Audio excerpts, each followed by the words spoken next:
Welcome to Cranky Live, the show where bold minds meet real talk. This isn't your average sports or news show. It's where we break down sports, culture, and controversy with facts, fire, and fearless honesty. Here, truth cuts through the noise and hype gets exposed. From football to track and field, from world issues to local debates, we ask the tough questions, speak without fear, and go deeper than the headlines. We don't follow the crowd, we set the trend. While others recycle the same tired takes, we bring fresh insight, unfiltered analysis, and bold perspectives. No echo chambers, no puppet talk, just real conversation for people who think for themselves. Listen with your brain, not just your ears. Think critically, question boldly, and speak freely. This is Cranky Live, where reason rules the mic and truth always win. Come on, let's get into it. Good morning, everyone. How are you doing? Good morning. As you come in, people, it's Happy Thanksgiving. It's a Thanksgiving Day. May I give thanks for all the likes that I'm gonna get today. I get thanks to the likes them because I don't meet with them. But it's Thanksgiving, so it should be a giving day. It's a Thanksgiving. So give all the likes that you can give. And but seriously, people, wishing you a wonderful Thanksgiving for you and your family. It's a special day to family to get together, celebrate, give thanks for what they have, and give thanks for being alive and giving thanks for hopefully a great future. And just want to say a special shout out to the people in Jamaica who have suffered from Hurricane Melissa. Hopefully they have something to give thanks this morning. Hopefully they're getting the support they need, the resources they need, and they can make, which a lot of times is going to be slow progress back to what we consider to be normalcy, which is very difficult to achieve. A lot of people have been devastated. They've lost their homes, they lost their clothes, they lost loved ones. So we hope that the government and the community at large can help them improve their situation. Tuffy Rudy's in Barbados. Bless up, Tuffy Rudy. Barbados is a really good country. One of the better run countries, actually, that could consider quote unquote black countries, better run countries. At least it appears that way anyway. I've never been to Barbados. My nephew was there the other day and like the country, but complain about the food. That's all I'll say. So let me just bless up the people in the chat. Odell, Chorus, Llewellyn, Gangstar King, Jamaican boy. That's a very long name. Tuffy, as mentioned before. Joseph Brown, J. Ross, bless up. I mean, what Gangstar King said, do not start with the paganism holidays. It's even. Hey, I don't complain about holidays. Even though holidays don't matter to me anymore, I don't complain about holidays when I was working. So yes, but Thanksgiving to me is much more simple. The symbolism is more around individuals giving thanks, not necessarily what transpired in the past as to why this day originated, right? It's more around you being with family, friends, engaging, talking, celebrating, and giving thanks to whoever you want to give thanks to about your situation. Hopefully your situation gets to where you want it to be. Hopefully you achieve all your objectives. Right, so bless. Chris Smith and Chris always give me a hard time. People don't know why. Chris always give me a hard time. If you don't agree with Chris will beat you. Bless up, Chris. Marvin Ferron. And one. May I hit up everybody before we start, people. Vacation Phones Jamaica. Why we have some name? He said, Barbados are both one of the region's best leaders. Yeah. She's been out there in the front, very eloquent, very smart, and don't take no prisoners, which I like. Push back on anybody. Take no chat as them say at Jamaica.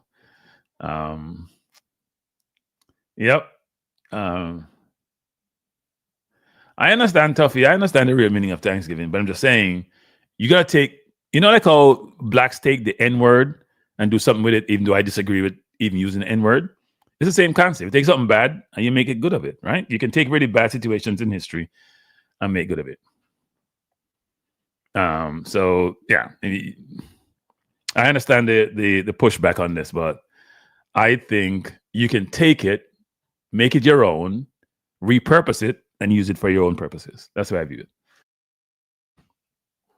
Uptown says Uptown says Greenwood and then the 10, but he's not a starter. Frey Anderson eventually brand cover plays Hayden. We'll talk about that to the people. Because you know what? This actually should be a video. People, let me get miserable this morning. It's Thanksgiving, people. It's Thanksgiving. There's 62 people in the chat. There's 29. I woke up this morning and I was reading, as I normally do. I went for a little walk, then I read this article, and I said, you know what, let me come talk about the article. I'm gonna do a quick video. And I said, you know what? I think that's not good. Not doing a video because I want to engage with my audience. And secondly, it's a holiday. I'm gonna use that word. It's a holiday in the US where more than half of my audience reside. So when I come talk to them about the article and do a show versus just drop a quick video, 10-minute video, which takes as much time as a show sometimes.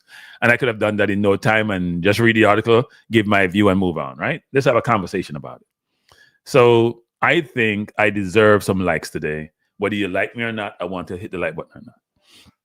And I did a show last night. I seem to be doing these impromptu shows nowadays.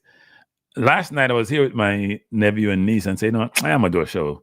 And I did one about 9 and it lasted about 11 something. Somehow the 1 hour shows spiral into like 2.5 hour shows and 3 hour shows. But the show went well. And I asked the show I decided to do, because I had a conversation with somebody, I won't say who, before I did the show, and decided to give some insight into what I think Jamaica needs to do to qualify for the World Cup.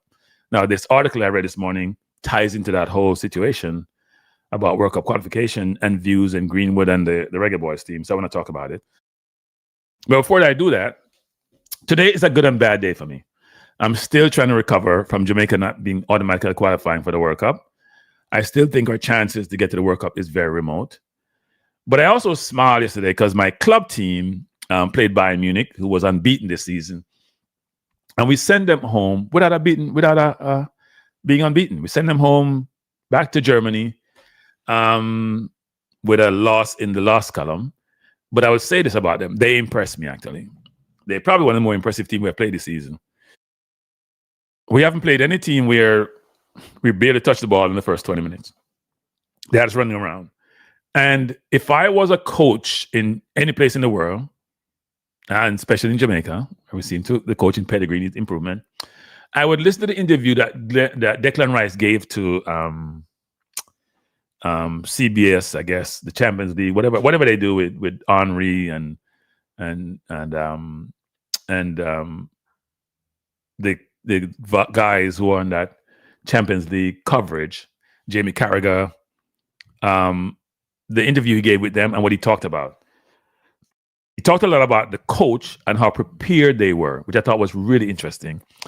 And it's almost as if every detail of what they were going to encounter was captured, was related to them, and it allowed them to play well. He didn't talk a lot about their individual quality and ability and how great they are as individual players. He talked a lot about what the coaching staff did to prepare them, and that all situation, all scenario, what they encountered, they were so prepared that they could overcome it, even though they struggled in the first half. And I think that's something that's very, very important as to how coaching matters and how coaching can assist you when you're playing the sport, in any sport, of achieving your objective.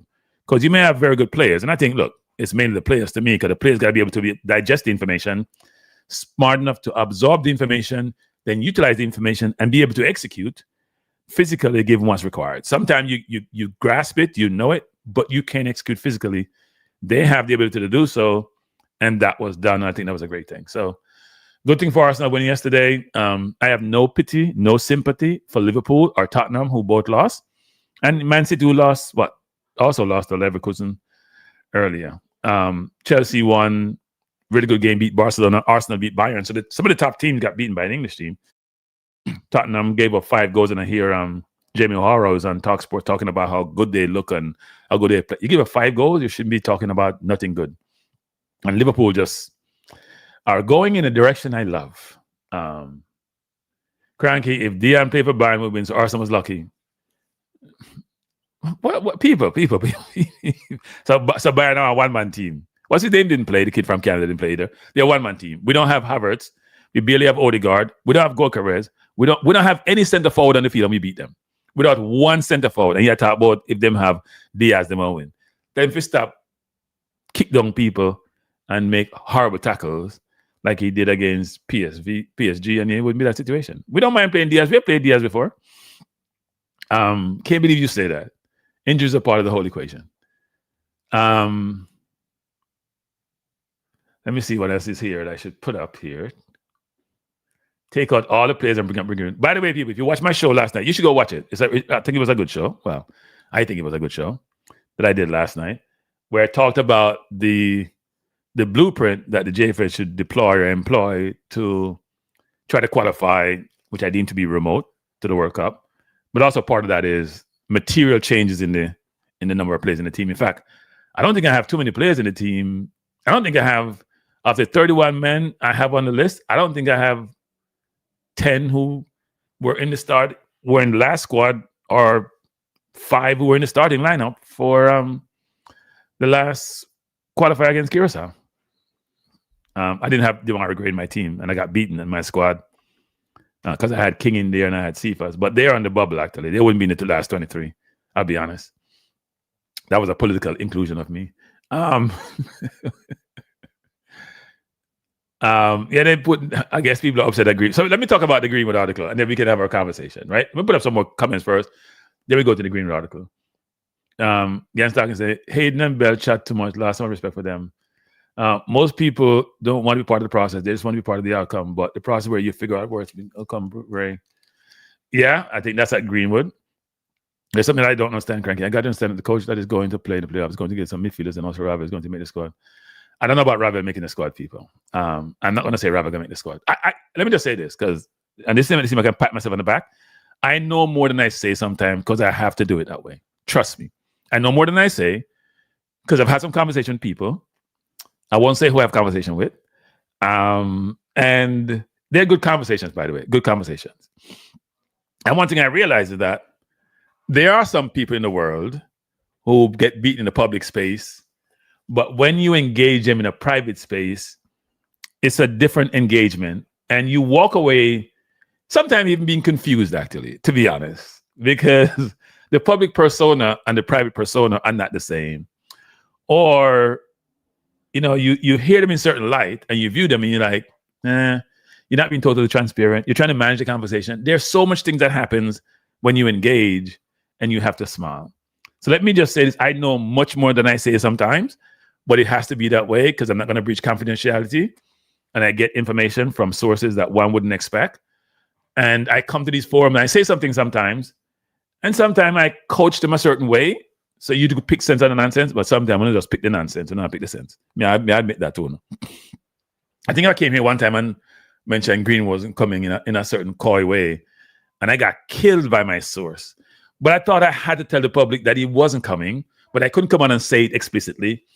And the person didn't talk to me for about a month. They were so mad at me. And I was like, but I think you guys should have told the public. Like, what the hell are you talking about?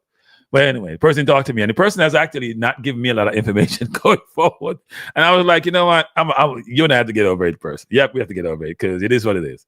Right? It is what it is. I sometimes have to tell the public in a coy way what's transpiring because I think we have an obligation to the public to provide such information. It's not just about getting clicks and views. It's about transparency and responsibility and accountability. We should do that. So anyway, let me go into this article. So the reason why I put this up, and it wasn't trying to get a viral thumbnail, is this article came out on ESPN. I'm going to read the article. I thought the time of the article was very, very strange, to be honest. Very, very strange, because I would expect this article to come out maybe 2 weeks ago, week and a half ago. So I don't know when the conversation was held with the players, but it was on ESPN. And by the way, before I go, I'm going to say this. I heard some people talking about,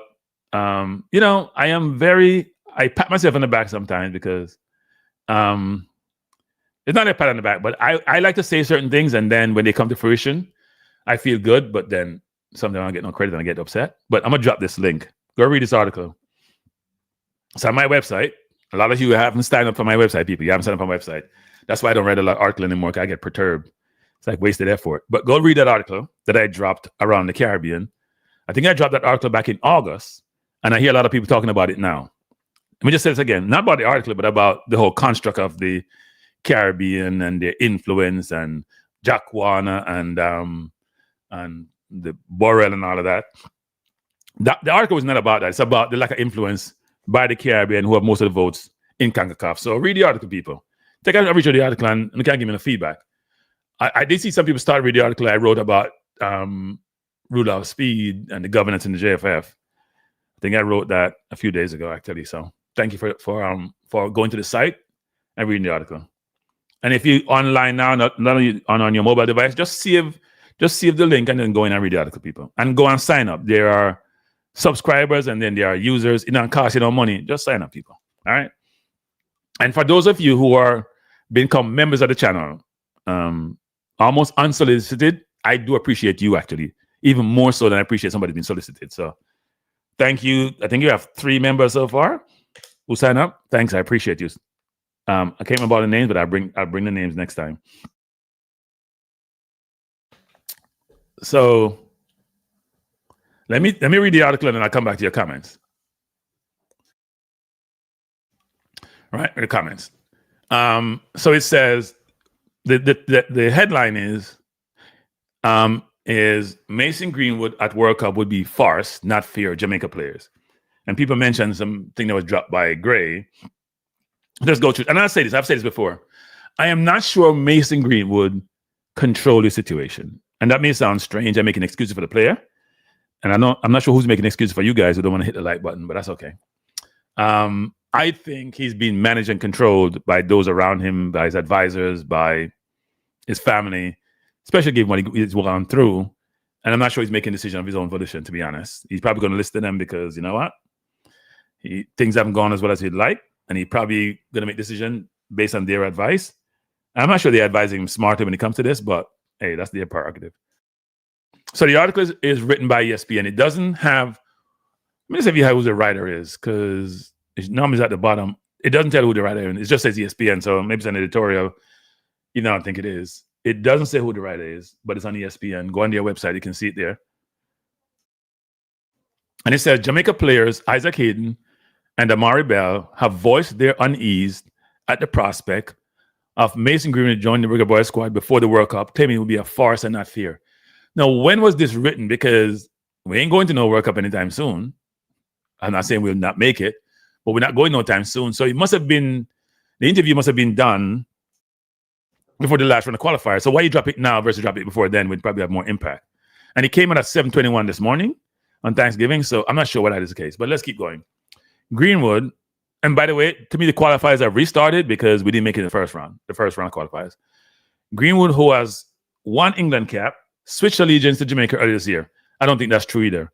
I haven't seen any place where Greenwood switched allegiance. Now, that may have been done because everybody's going to the FIFA website and say they don't see it. It's really interesting and strange because people mentioned to me that Rico Henry is not there.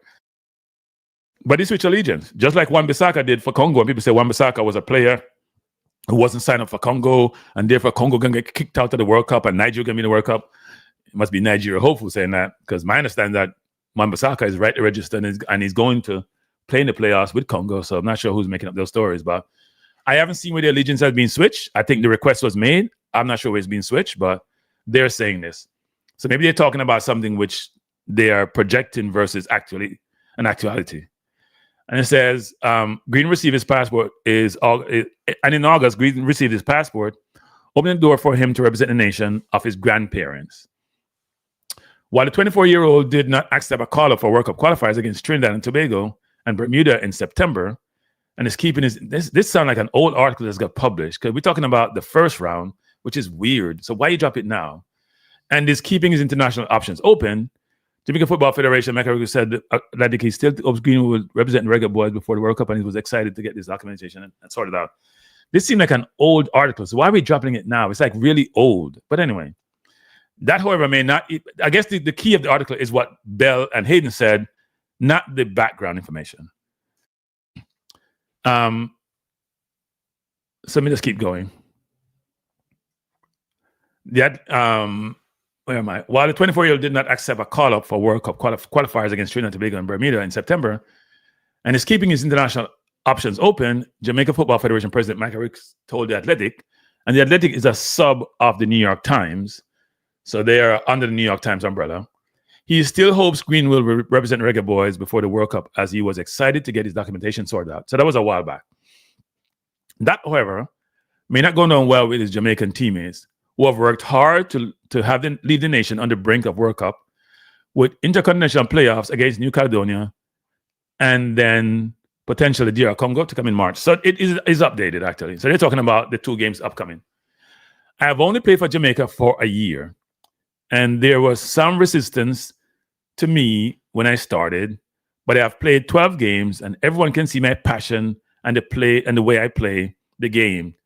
Hayden, formerly of Arsenal and Newcastle, and now at QPR, told The Athletic, I gave everything on the pitch, and I want to be there to help Jamaica progress to the World Cup. Now, I'm going to stop there for a minute, because I'm going to throw in my own reaction to a lot of these comments.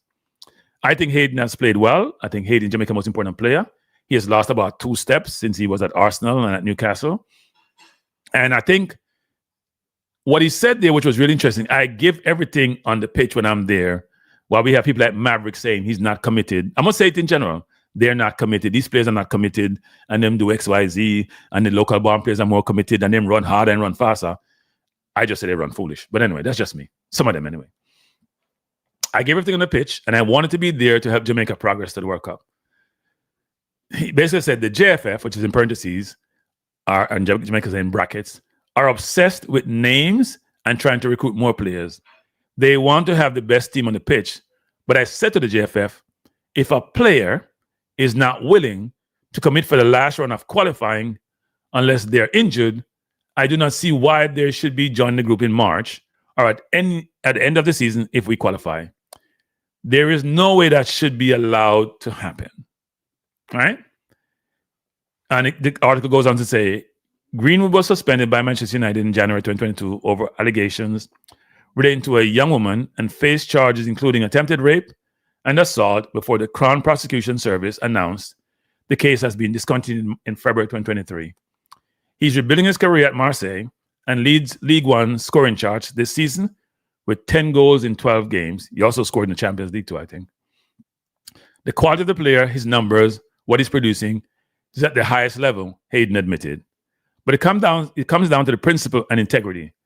If players can just rock up because of a World Cup, it would make the whole thing a farce.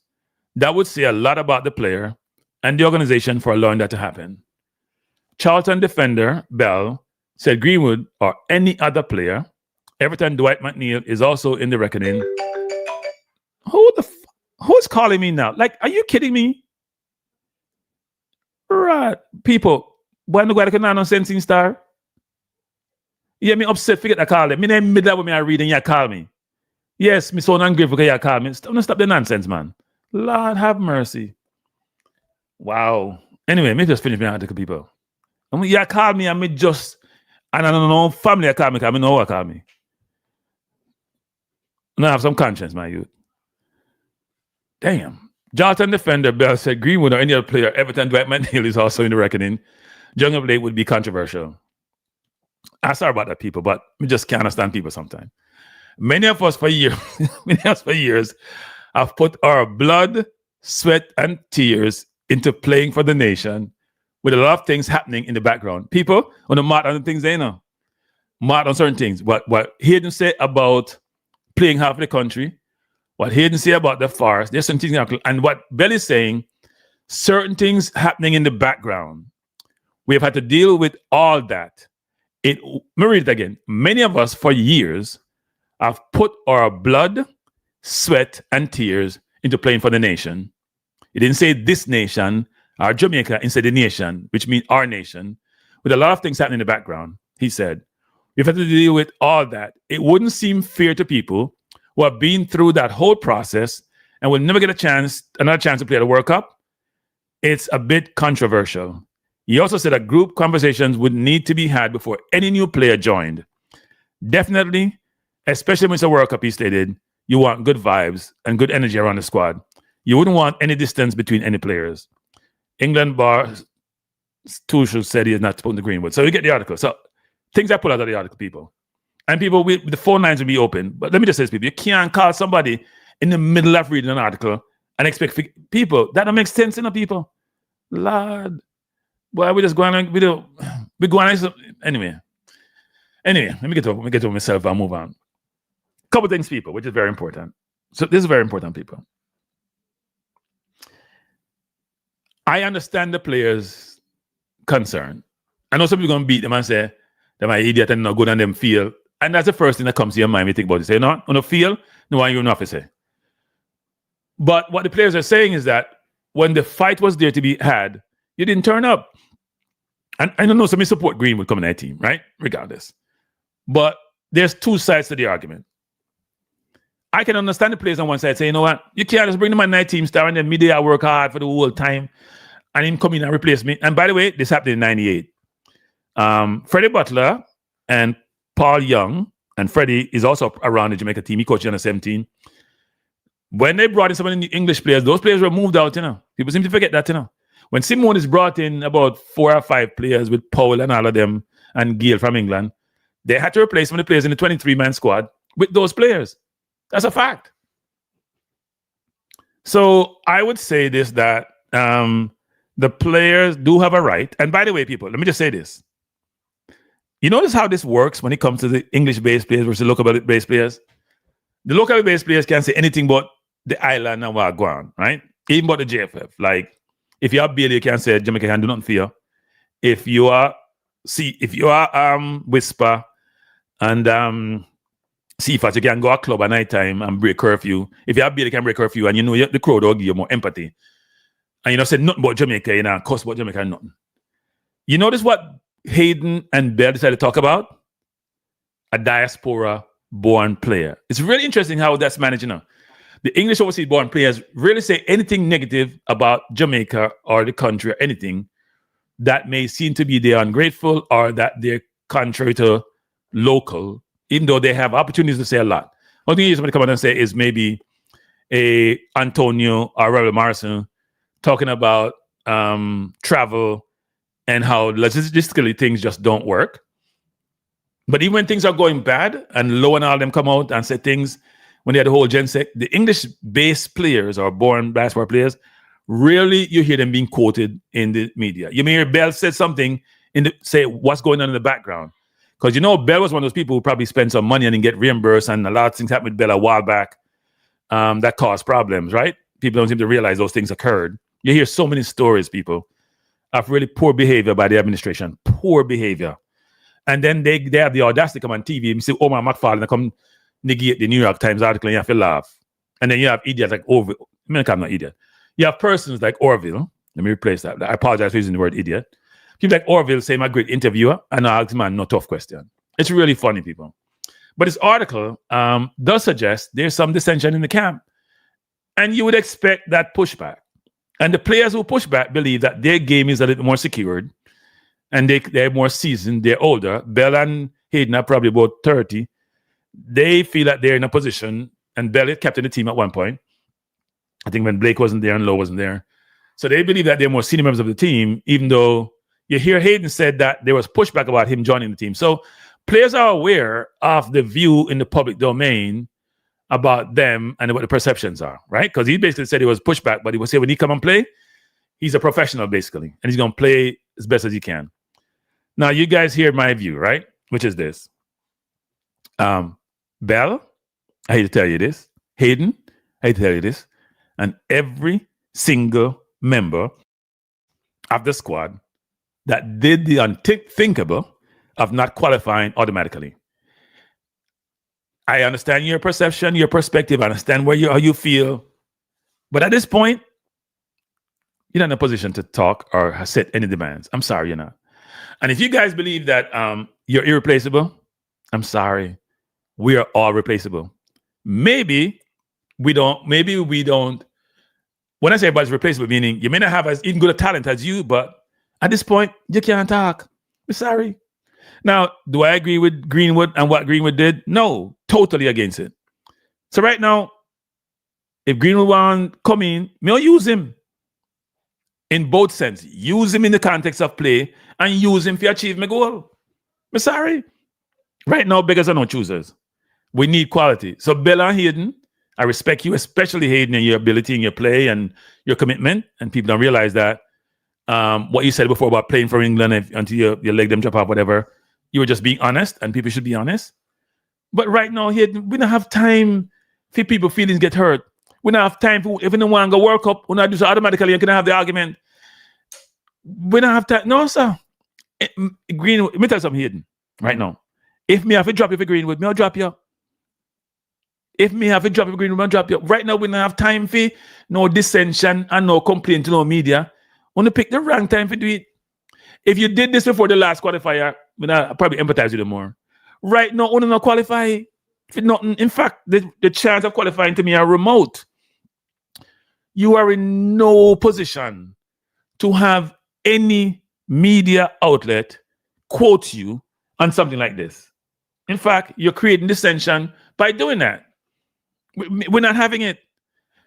Mason Greenwood did what Mason Greenwood did. And here's the thing about me. The silence is killing us, Mason. You have to do better, man. You. Silence are killing people. Then. Tell you why you're not coming if you're not come ever. Because you're not going to play for England. We know that. But I don't think that's what the situation with you. I think you just try to enjoy your club football and get your life together. Even though it may seem like a while now, but you're still young. But we're not in this thing of people. We're not in the thing about replace people who have been there. Let me tell you something, Bella and Hayden. I understand that concept, that idea. I understand what you're saying, and I can appreciate what you're saying. If I was in that position, and somebody comes to replace me and work hard, I'd be very upset. But only not qualify. And right now, we have to enhance the team, move it up. We can't, we're not in our feelings thing. We don't care about nobody's feelings going forward. We're sorry. The feelings thing done. If you don't go World Cup in the last 23, I feel your fault. If you don't qualify for March, I feel your fault. It's checking with the list yesterday, people. I had 31 players. I don't think I had 10 who was in the previous squad. If I can know what? I'll pull up Melissa at some point. Maybe I can't find Melissa me have yesterday. I have some players. I have 10 people in my previous squad, people. I said, no, sir. We have to move on. They were not good enough. So Hayden and Bell, even though Bell didn't play in the last round of games, even though I think Gringley is replacing him anyway, we don't have time for your feelings. People will come to no comments in the chat. We don't have time for your feelings. Yeah, you can call now.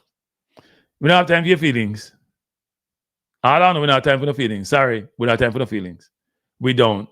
We are, and if we don't open them out, we are move on. Good morning. Is it morning still? Yeah, good morning. Yeah, man, we'll go on Cranky Live. Bless up, bless up. Who am I talking to? The one and only.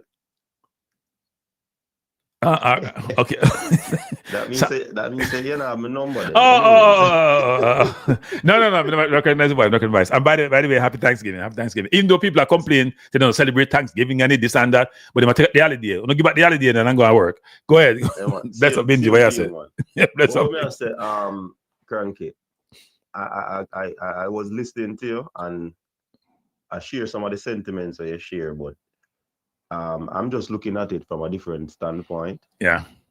Because this could be a ploy and a plot to kind of, derail the whole thing. Because why would this come out now?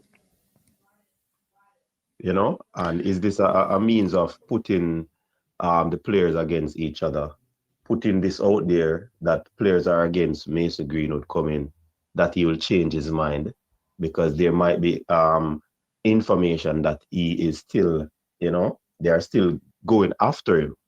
So it is a situation where they are putting this out because of that fact, wanting him to say, all right, these people don't appreciate or don't want me to be there. So, all right, me now I'll go then. And they keep him out in the wilderness somewhere. It could be a ploy, it could be a scheme. So means may the new coach, you're thinking? May the new coach means what you think the new coach would say? May Allah. In terms of going after Greenwood? Yeah. Boy, I think the man said the other day, the man said, if at the last minute before the World Cup and Greenwood come, when them qualify, he might bring him in. So now that I point. That's why I said this article was put out because them probably want to dissuade him from coming. And make it look like there's a rift in the squad. You get your point on me, I make? Yeah, no, I get your point. But to me, Minzy, most of these players should not be in the squad going forward. I mean, well, they fail. Minzy, they fail automatic qualifying that easy zone. We go to a tougher zone, so it don't make sense. Then bring them. Yeah, it's a new coach, so say, coach, I go probably chop and change, and everybody I want to play of a suit their style of play. Whatever the style of play is going to be. You get what I say? Yeah, man. So I think it's a ploy. And I mean, if this coach come in and want fresh names, fresh blood, then it wouldn't be something bad. And knowing the coach and how he would have put together his club team with a bunch of youngsters, I mean, someone probably a threat already, So probably why this thing come out. We don't know. But me I say it could be a thing to dissuade Greenwood from coming. That's a possibility. I think it's more of players believing they're in a position to express their views. And if it's about a player who was born in England, they believe that they have more leeway to do so. Okay, notice, Minzy, none of these players talk about anything like Jamaica per se, that may be negative, The local players more talk about these things, and these players are silent. If it's something negative about Jamaica, they are silent. They don't say anything. Did any of them come out and say when Bill is in Jamaica, if we go away, they don't say nothing. They're just silent. No, them not going to say it. Them probably say it among themselves. Yeah, but I'm saying they come in the public domain and say they don't want Greenwood, basically, while they're very silent about anything that may be negative related to Jamaica. They're very silent.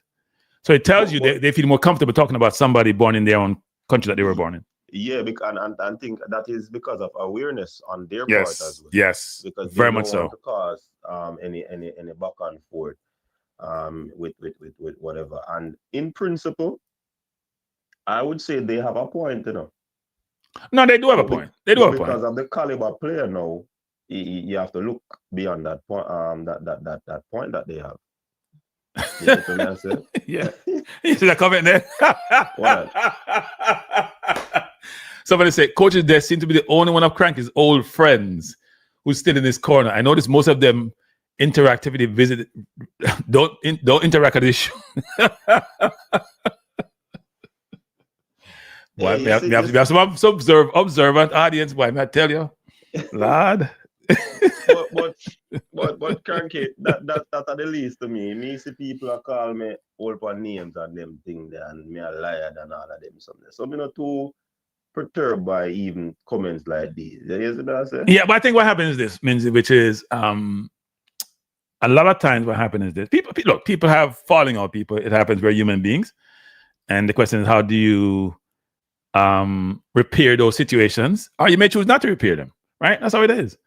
That's a fact. But people, more time we get along than don't get along. Sometimes people don't come on your show because I don't go on people's show that much anymore, for different reasons. I was on a show one time. When was I on a show? About a few weeks ago, and the host said something which I took an offense to, and I didn't do anything about it. I just come off the show and say, "All right, cool. I'm not come up on the show." But me and the host talk after that, with a clear enough conversation. It was not to do with many of my old people on YouTube. Was a new person. We had a long conversation, and we communicate now. But I decided going forward that it can be very difficult, right? And it's not about competition, because I don't view myself as competing with anybody. I think we all do our own things in our own way. And Minzy and I get along, people. Minzy gave me the opportunity to be in this forum. Let's be frank about that. Minzy allowed me to come on this program and some other people wouldn't. And Minzy gave me the platform and the opportunity to be in the YouTube space. So I appreciate Minzy. So I'm always going to be in Minzy's corner, period. So, yeah, I'm not ungrateful. I mean, yeah, and you see, sometimes this all caused because of some of the people who watch the shows too, Cranky. So sometimes it's just at the end of the day, men have to just man up and just have a conversation, because sometimes the people them really push certain things. Yeah, and we like the me not tell a lie, we like a lot of times in these forums, people like the pasa and then like the confrontation, and then like, to be honest, that's more vibes to them, and they're more focus on things which are difficult than the more positive information you try to communicate and disseminate to them. And I find it, but that's just life in general. That's not unique to us and this space and as YouTubers. It's the whole media landscape, frankly. Look, I brought up on this. I say, me fi stick to track and field. And them don't know where me I come from with this thing. You see me I say, a football we start out, are we lock down YouTube, you know? Yeah. Are we lock down YouTube, you know, triple treat, you know, nationalist. Yeah. You don't know nothing where I go on. That's like 5 years ago now with you, me, cataract, the whole thing. Yeah, man. Something they call in one day. Michael from Canada call in when me have a show what day too. So Michael. Dang, I've heard from Michael. He's involved in football, right? Yeah. I remember. So, yes. And Devon Porter was part of it too. Devon Porter too was part of it. Yeah. Well, nationalists, where you there where we are run stream. No. Nationalist is part of JFF, I think, actually. Nationalist part of JFF. He's been coming in more recently. They have some people like Nationalist, Reggae Boy, Reactor, Reggae Boyz, something else. There's like one or two people who keep changing their names, but because they're so negative, they give themselves away. Oh, they have to constantly change them. Yeah. Because sometimes I block them. Because I just say, troll me, so I just stop block them sometimes. I don't want to troll me. I don't mind people give opposition commenting, but if you just come for troll me, I don't want to deal with you.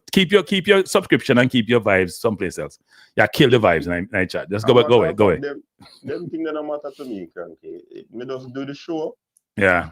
The people who are, this person attack and several people contact me and I say, yo, they want back triple treat. But me just not have the time of day. Things just change. Triple treat was good actually. Triple treat was good. Because then you know when you're coming on, what you're coming on, and it was a lot about football actually. It wasn't even about track and field, it was a lot about football. Yeah. But what's your thoughts on the upcoming playoffs in March, where we play New Caledonia and a very good DR Congo team? All right. For me, it is going to be a difficult task. You know why? We had one game to get 3 points, right? And we only got 1 point from that game.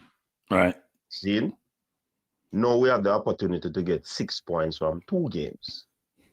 I think it has gotten more difficult, and with the 6 points from the 2 games, it's going to be a knockout. If you lose the first one, you're just out of it altogether. You see me I say? Right. So I think it's going to be difficult. And what is going to be more difficult about the whole grand scheme of things is that we are not going to have any window to get players. We're talking about recruiting. When we recruit these players, is it that we're going to assemble them, or is it that we're going to have a weekend where we play a game? You get what I say? It's just going to be more difficult for us. With the cadre of coaches that they're trying to bring on, that give a little tip of hope, but trust me, I believe it's a difficult situation. You see me I say? Yeah. Very difficult situation. I think it's also beyond the coaching right now. It's more of the players wanting it. Whoever go out there to represent, do I really want to go to this World Cup? Am I going to leave everything out there on the pitch? Because it can't be about speed coming in and implementing a philosophy right away. That's going to be difficult. Right. It can't be about the skill set of a what's his name? Miguel Coley. And the two heads collide and ensure them put something together. I think it's far beyond that. It's the guts of the players. It's for them wanting, as I said, to go to a World Cup to represent the nation. And it should be a personal goal for them as well. If we were given the opportunity to make an easy qualification, we blew it and we get another chance, it just goes to show that our destiny is really in our hands right now. And not knowing about these teams probably is going to also be a difficult situation. But trust me, we have to just go out there like gladiators and just put together a good game, take each game as it comes, and we have to just take it a game at a time. We can't worry about Congo. when we don't know about New Caledonia, we have to finish off New Caledonia first. Yeah. Isn't it? Yeah, I think that's a great point. I think most people are going right to Congo and are thinking about that New Caledonia is a team and that they have players, and a lot of them are French players, and they're probably recruiting just like how we're going to be recruiting. No, but I think most of the players, I understand, they are in the country, you know. That's what people are saying, but to me, they're a French colony, which they can probably recruit a lot of people. Just like how we migrate, I'm sure there's migration, and people have a chance to go to World Cup. I'm sure they're going to try to improve their team. Because I know we are recruiting heavily, people. I'm just telling you right now. Me know that for a fact. We are recruit heavy. Now, will it materialize into actual people joining? I don't know, but we are recruit heavy. So if you I means I prepared a blueprint for whoever is in charge, you know. To get to the World Cup. I prepared a blueprint, yeah, man. I prepared a blueprint. I had my blueprint. We can't read out the blueprint daytime, but I prepare a blueprint, man. It's a foolproof blueprint, I call it. So nationalists, you can't write this thing down nationalists. You and whatever your real name is. Wonder if I'm on TikTok? Yeah, I think so. If not TikTok, in the TikTok camp. Paul Edwards, TikTok, nationalist, reggae boy, blogger, they're all from the same camp. Oh, but Paul Edwards is a different person. He's a different person. Brain drain says it's not a blueprint you have, it's a purple print you have. Well, I mean, if your brain is drained, you can't tell blue from purple. So how would you know? Huh? It's a blueprint. Your brain is drained. You don't have nothing in there. Up your ear to your brain. No, it's not a purple. It's not a purple print. Not purple print. And a KC print me have that blueprint. Me go to my blueprint today, people. I reiterate the blueprint. One thing when you know though, currently, I am not sold in this. I want the team to go to the World Cup, but trust me, I am not sold. No, I basically said we shouldn't reward failure by giving Speed a job. I haven't changed my mind on that. We shouldn't reward failure by giving Speed a job. Okay. I'm not talking around in circles. We shouldn't reward failure by giving Speed a job. And Rudolph may get mad at me. Huh? On the flip side, you cause the mess, clean it up. Well, yeah, that's true too. That's true. That's true. Well, if we have you don't clean it up, what happen? No, what happen if you don't? I've told Rudolph this in the past. I said, Rudolph, why you gonna try run CONCACAF now? They need help. Leave the Jamaica football alone. Go run CONCACAF. Go run CONCACAF. Him can't tell me tell him that. Go run. Me tell you can't run CONCACAF. You're a businessman. And the football thing, I would say that to him, but in my mind, the football thing, you know, I work my youth. You have to make a long ball football. Go run CONCACAF. Look, when Jack won and run CONCACAF now, one of the most powerful man in FIFA, you know, because you have 31 votes in the people. People have an article, go read the article, people. Go read the article. Hey, Brain Drain, go read the article, Brain Drain, and give me your view. Do I know how to write? Brain Drain, go read the article. Now, I'm going to tell you the truth, man. I mean, I don't think the person who failed, and Rudolph will tell you that it's not really, he will qualify the situation in terms of what his involvement was, because I heard him on KLAS. But you can't be the one who fail and then get rewarded. People, I just drop the link for the article, go read it. You can't be the one who fail and then get rewarded by get to run the team and go, no? That make no sense. That make no sense. That make no sense. Make no sense. It just, but the mere hear about money problem too. Oh no, they have made. I know they have money problem. I mean, I was told this in April they had money problem, and I was told that they have to go to a certain place in the Gold Cup in terms of advancement to mitigate some of the money situation, and that didn't materialize. You know, we got knocked out in the first round. Yeah. I was told this a long time ago that there's. And then the coach that came back, they had to be paying money for him where they've never budget for either. The flights and them something there. Yeah, I think some mismanagement occurs, which normally does. There's some mismanagement in the whole process. But I would also say it's very expensive to run a football team. And the level of expense was apparent to me when, what's the kid who ran Grenada Football Federation? Marlon, when he was talking about, you know, they don't go to certain tournaments because it's so expensive. Because most times you find private, right? And we know private people is expensive. You find private, you have a bunch of people. You talk about a whole contingent of people. It's very expensive for private. And a lot of times you fly private and then accommodations and then preparation. It costs money. And if your sources of income is around attendance, so right, you have money from crowd when you have attendance at games, you have money from sponsorship, you have money from FIFA, money from the government. If the money's not coming in as it should from those sources, where are you going to get the revenues to pay for these expenses that you're going to incur? That's a problem. So if you look at the JFF, last game they made some decent money, but that's probably going to pay up some of the bills and debt that they may incur and get them back to square one. And then they got to go again in March. It's not a good thing. So not making the World Cup has been detrimental to the football program. It was on its last legs. The legs didn't get kicked out right now. And everything can recover. And also the sponsor from Adidas too, would have been a big payout to if yes, they had qualified for the World Cup, you know. Something which they did poorly also, which I find interesting, because I asked people about this. I'd ask people if there were escalation clauses in the contract. It doesn't matter now, but in the contracts of the sponsor. So if you come on in January and they charge you $20,000, if I make the World Cup, does that go up to $50,000 or still $20,000? They didn't put escalation clause in those contracts. So the management of JFF, a lot of times, people, is just not what it should be. It's not what it should be. And they will then push back on you if you have suggestion and perspective and views. You mean if they qualify for the World Cup, there wouldn't be anything? No, they don't have escalation clause in the contracts. They don't. Really? No. I asked that of more than one person. They don't.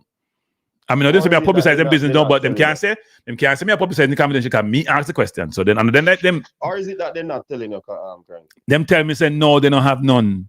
So them tell me no, they don't have none. You can't negotiate contract and something them man. And all that, you know. I know. Them can't come out and refute it. So nationalists, why don't you refute that nationalist since you know everything? Go refute that comment. Go refute that comment, the nationalist.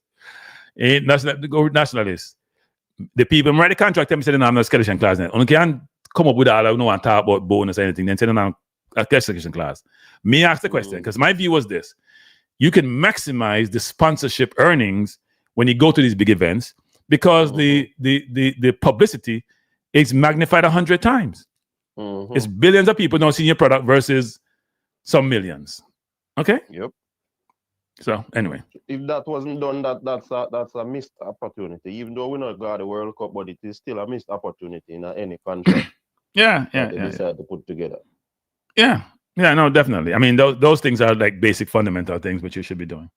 But as I said to people sometimes, if you function like a private organization, you only have to get intel from the people within your circle, which is a very small circle.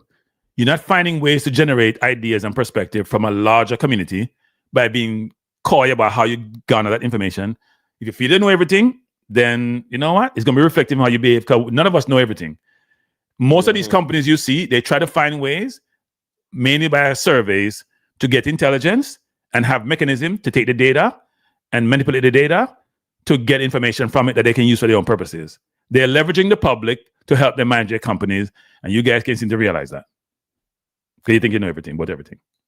So, yeah. So, it's interesting, Minzy, but it's very disappointing at this point that we have to wait until March to figure out if we're going to the World Cup or not. And even then, it's a monumental task. Yeah.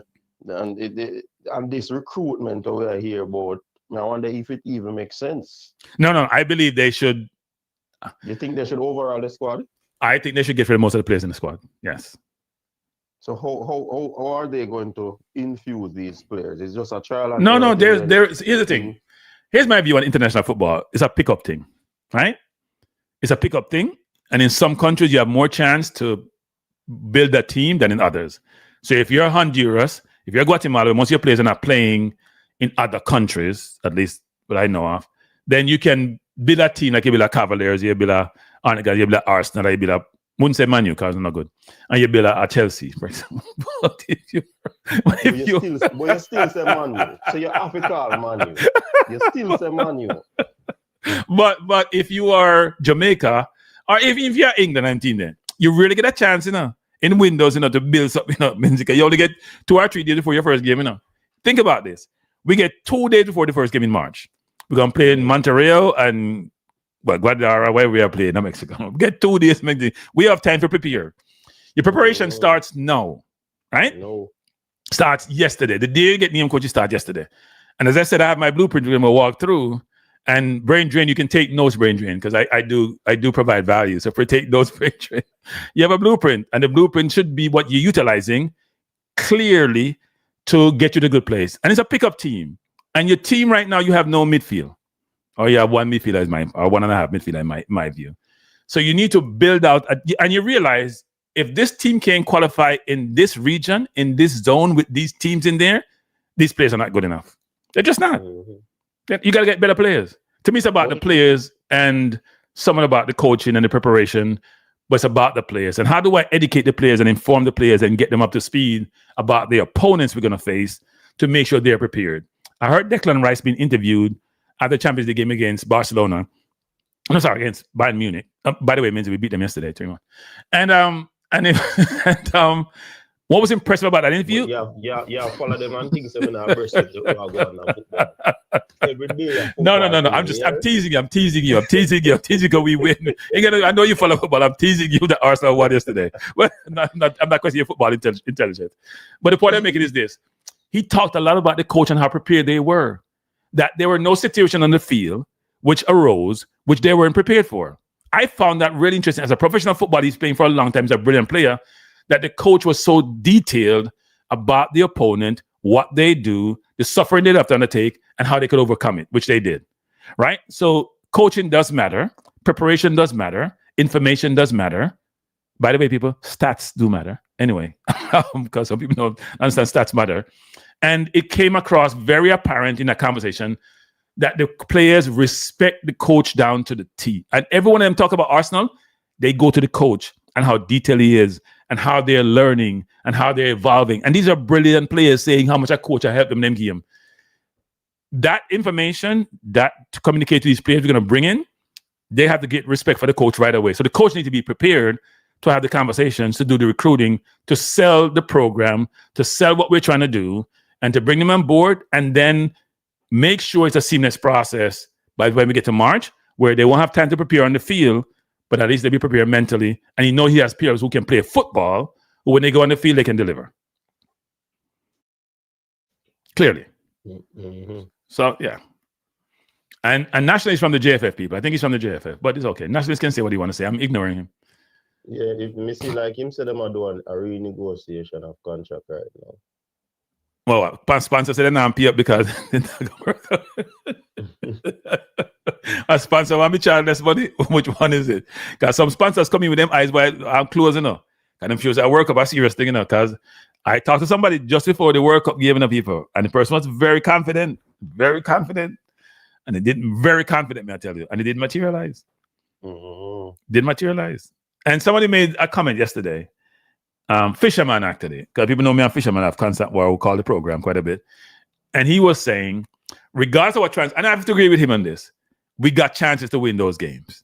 Even though we didn't play well, even though we played poorly, we played in Jamaica, we got more chances than Curacao, who to me played better in terms of the overall game, but we got the chances and we didn't put away not even one of those chances. So we played Curacao twice and didn't score a legitimate goal. We got penalty, which overturned. We got goal that overturned.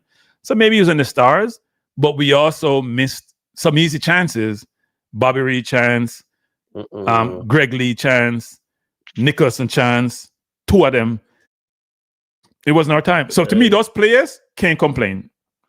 Bobby Reed get us 2 opportunities to go to World Cup and miss out, Yeah. But that point blank goal and we score against the US. That was a bad miss. That was a bad miss. Bobby Reed is not in my revised team, Bobby Reed get dropped. Yeah, a lot of people say him not supposed to return. No, I respect Bobby Reed. I think Bobby Reed has been one of the soldiers for Jamaica football over the last 10 years per se. Bobby Reed, if anybody's ever going to work up, he deserves to go, but he can't be my last. He can't be my final team. Both are not in my team either, by the way. Really? No, both are not in my team. Bobby Reed not in my team. Means a new team I pick. Squad then, no? All right. So don't pick the BC. I've got to listen to the blueprint first, and then we get a squad. It's a long listen, Minzy. Long listen. So let me go to the blueprint quickly, people. I'm not going to the word blueprint. I'm going to get the headline for the blueprint. The headline is build and finalize the coaching staff.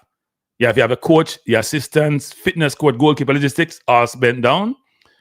All the roles are clearly defined and operational immediately. People need to know what they're going to do, and it needs to be operational immediately. Put it in play. Staff, if you have autonomy, you can't tell them on them to do something and they interfere in business.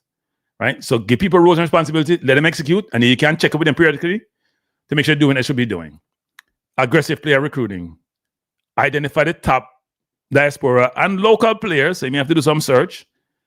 Contact the agents, contact the clubs, contact the families and intermediaries to initiate engagement and conversation and present Jamaica's vision. playoff time, timeline, expectation, what's expected of them, all of that. But you have to start that the day you're being named coach. You have to work with PICA, the government, in terms of naturalization. The process takes too long. We know people in their pipeline for 2 years, 15 months, 3 years. Some people, them papers disappear.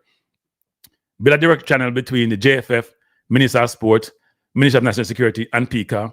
Submit packets immediately for players without documentation. Make sure you go in and have somebody, Minister have somebody now, as a JFF liaison, respond for weekly progress update to the coach and to the organization about things that are going. But the process has to be that there's somebody who's very familiar with the process, who's working with all the players to make sure them documentation right. So when they go in, we don't have no rejection. And make sure there's direct contact in PICA who will work with them to get it done and I help them proactively versus reactively. You have to cut and refresh the squad. Evaluate the core squad performance and player suitability. Move on players who lack the ability or mentality required for elite football, player football. Get rid of the man them who, sorry, thanks for your service, but gotta go. Prioritize high impact, athletic, mentally strong players. Right? Only players who are playing regularly with their club should be considered with few exceptions. Repeat that. Only players who are playing with their clubs should be considered with few exceptions. None of them are not playing on football. I mean, I can't no name yet, but they're not playing on football. Them can't have my team. They can't start. They can't have my team. Because I saw Miles Lewis Kelly yesterday, and I mentioned it yesterday on my program, playing for Arsenal. He was out of sorts. He has been starting. He has been playing. He was brilliant last year. Olise was having him run around like he don't know if he play football because he's not playing regular football, and you can't replicate game time. But Cranky, that's one issue with our team, That's why I have to change them out. The biggest issue, Yeah. That's why we have to change them out. One-on-one player engagement. Coaching staff must meet key players personally. No, on no phone, go fly, go on a plane, get some money, do some flying. The US, them, the UK, US, Europe, go fly, go meet them. Share tactical plan, player role, expectation, mindset requirements. You have to talk to them about them, what you do, how you do it, what their role is. Remove uncertainty and build trust before meeting in March. Because March are the last step, Build that engagement model with the players up early and talk to them frequently. Choose a simple, effective system. You can't be too complicated because enough new player you have. 4-3-3, 4-3-2-1, whatever you want. 2-2-3-1, whatever you want to have. Prioritize compactness, transition football, defensive structure, and pace. Get some midfielders who can play the ball through versus just kick the ball long. Each player must know their role, specific instruction before the March camp. They must know what they are doing at the team. They must know the opponent. Every single opponent must play against, and who play them out play against individually, and how the team play collectively. You have to have black room class and Zoom meeting. Conduct weekly tactical meetings with a 30-man provisional squad or 35-man squad or whatever squad you have. Use video breakdown, diagrams, homework assignments. Ensure all players understand the game plan before them get to March, because you only have 2 days with them if you have so much. You have to have a logical master plan. The logistic need to work, people. Sorry, a logistical master plan. Players complain about getting notification or for game time from way back when. We're still hearing it. So if you have book people playing, them shouldn't worry about no logistic thing. No flight, no plane, no nothing. Them things have to be done. You fly them in a economy when they come play a game, 9-hour flight. We're not flying on non-flight, economy over 6 hours. Sorry, your legs them mash up when you go somewhere. All the travel things should be arranged way beforehand. And also, contingent travel plan needs to be in place, just in case you have disruption. If airline not work, you make plans to make plans. You have to have squad psychology and commitment screening. Identify players who are fully committed. Remove disruptive or unreliable individuals. Repeat that. Remove disruptive or unreliable individuals. Everybody will be on the same page. Establish a culture of unity, sacrifice, and discipline for March.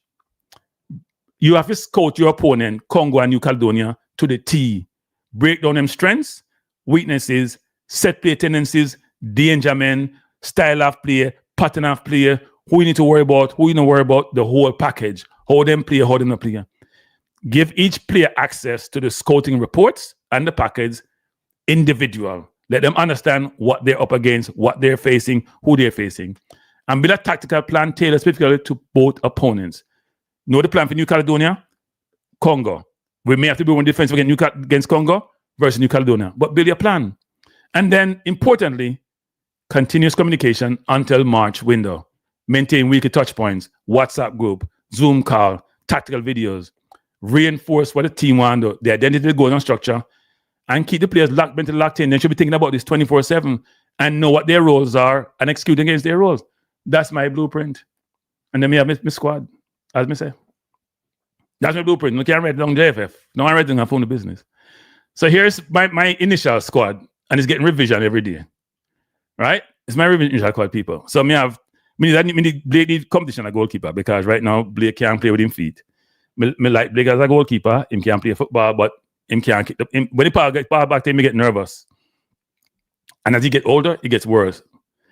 Defenders, so this is just my 31-man squad, and not 30-man squad, but it's gonna be changed.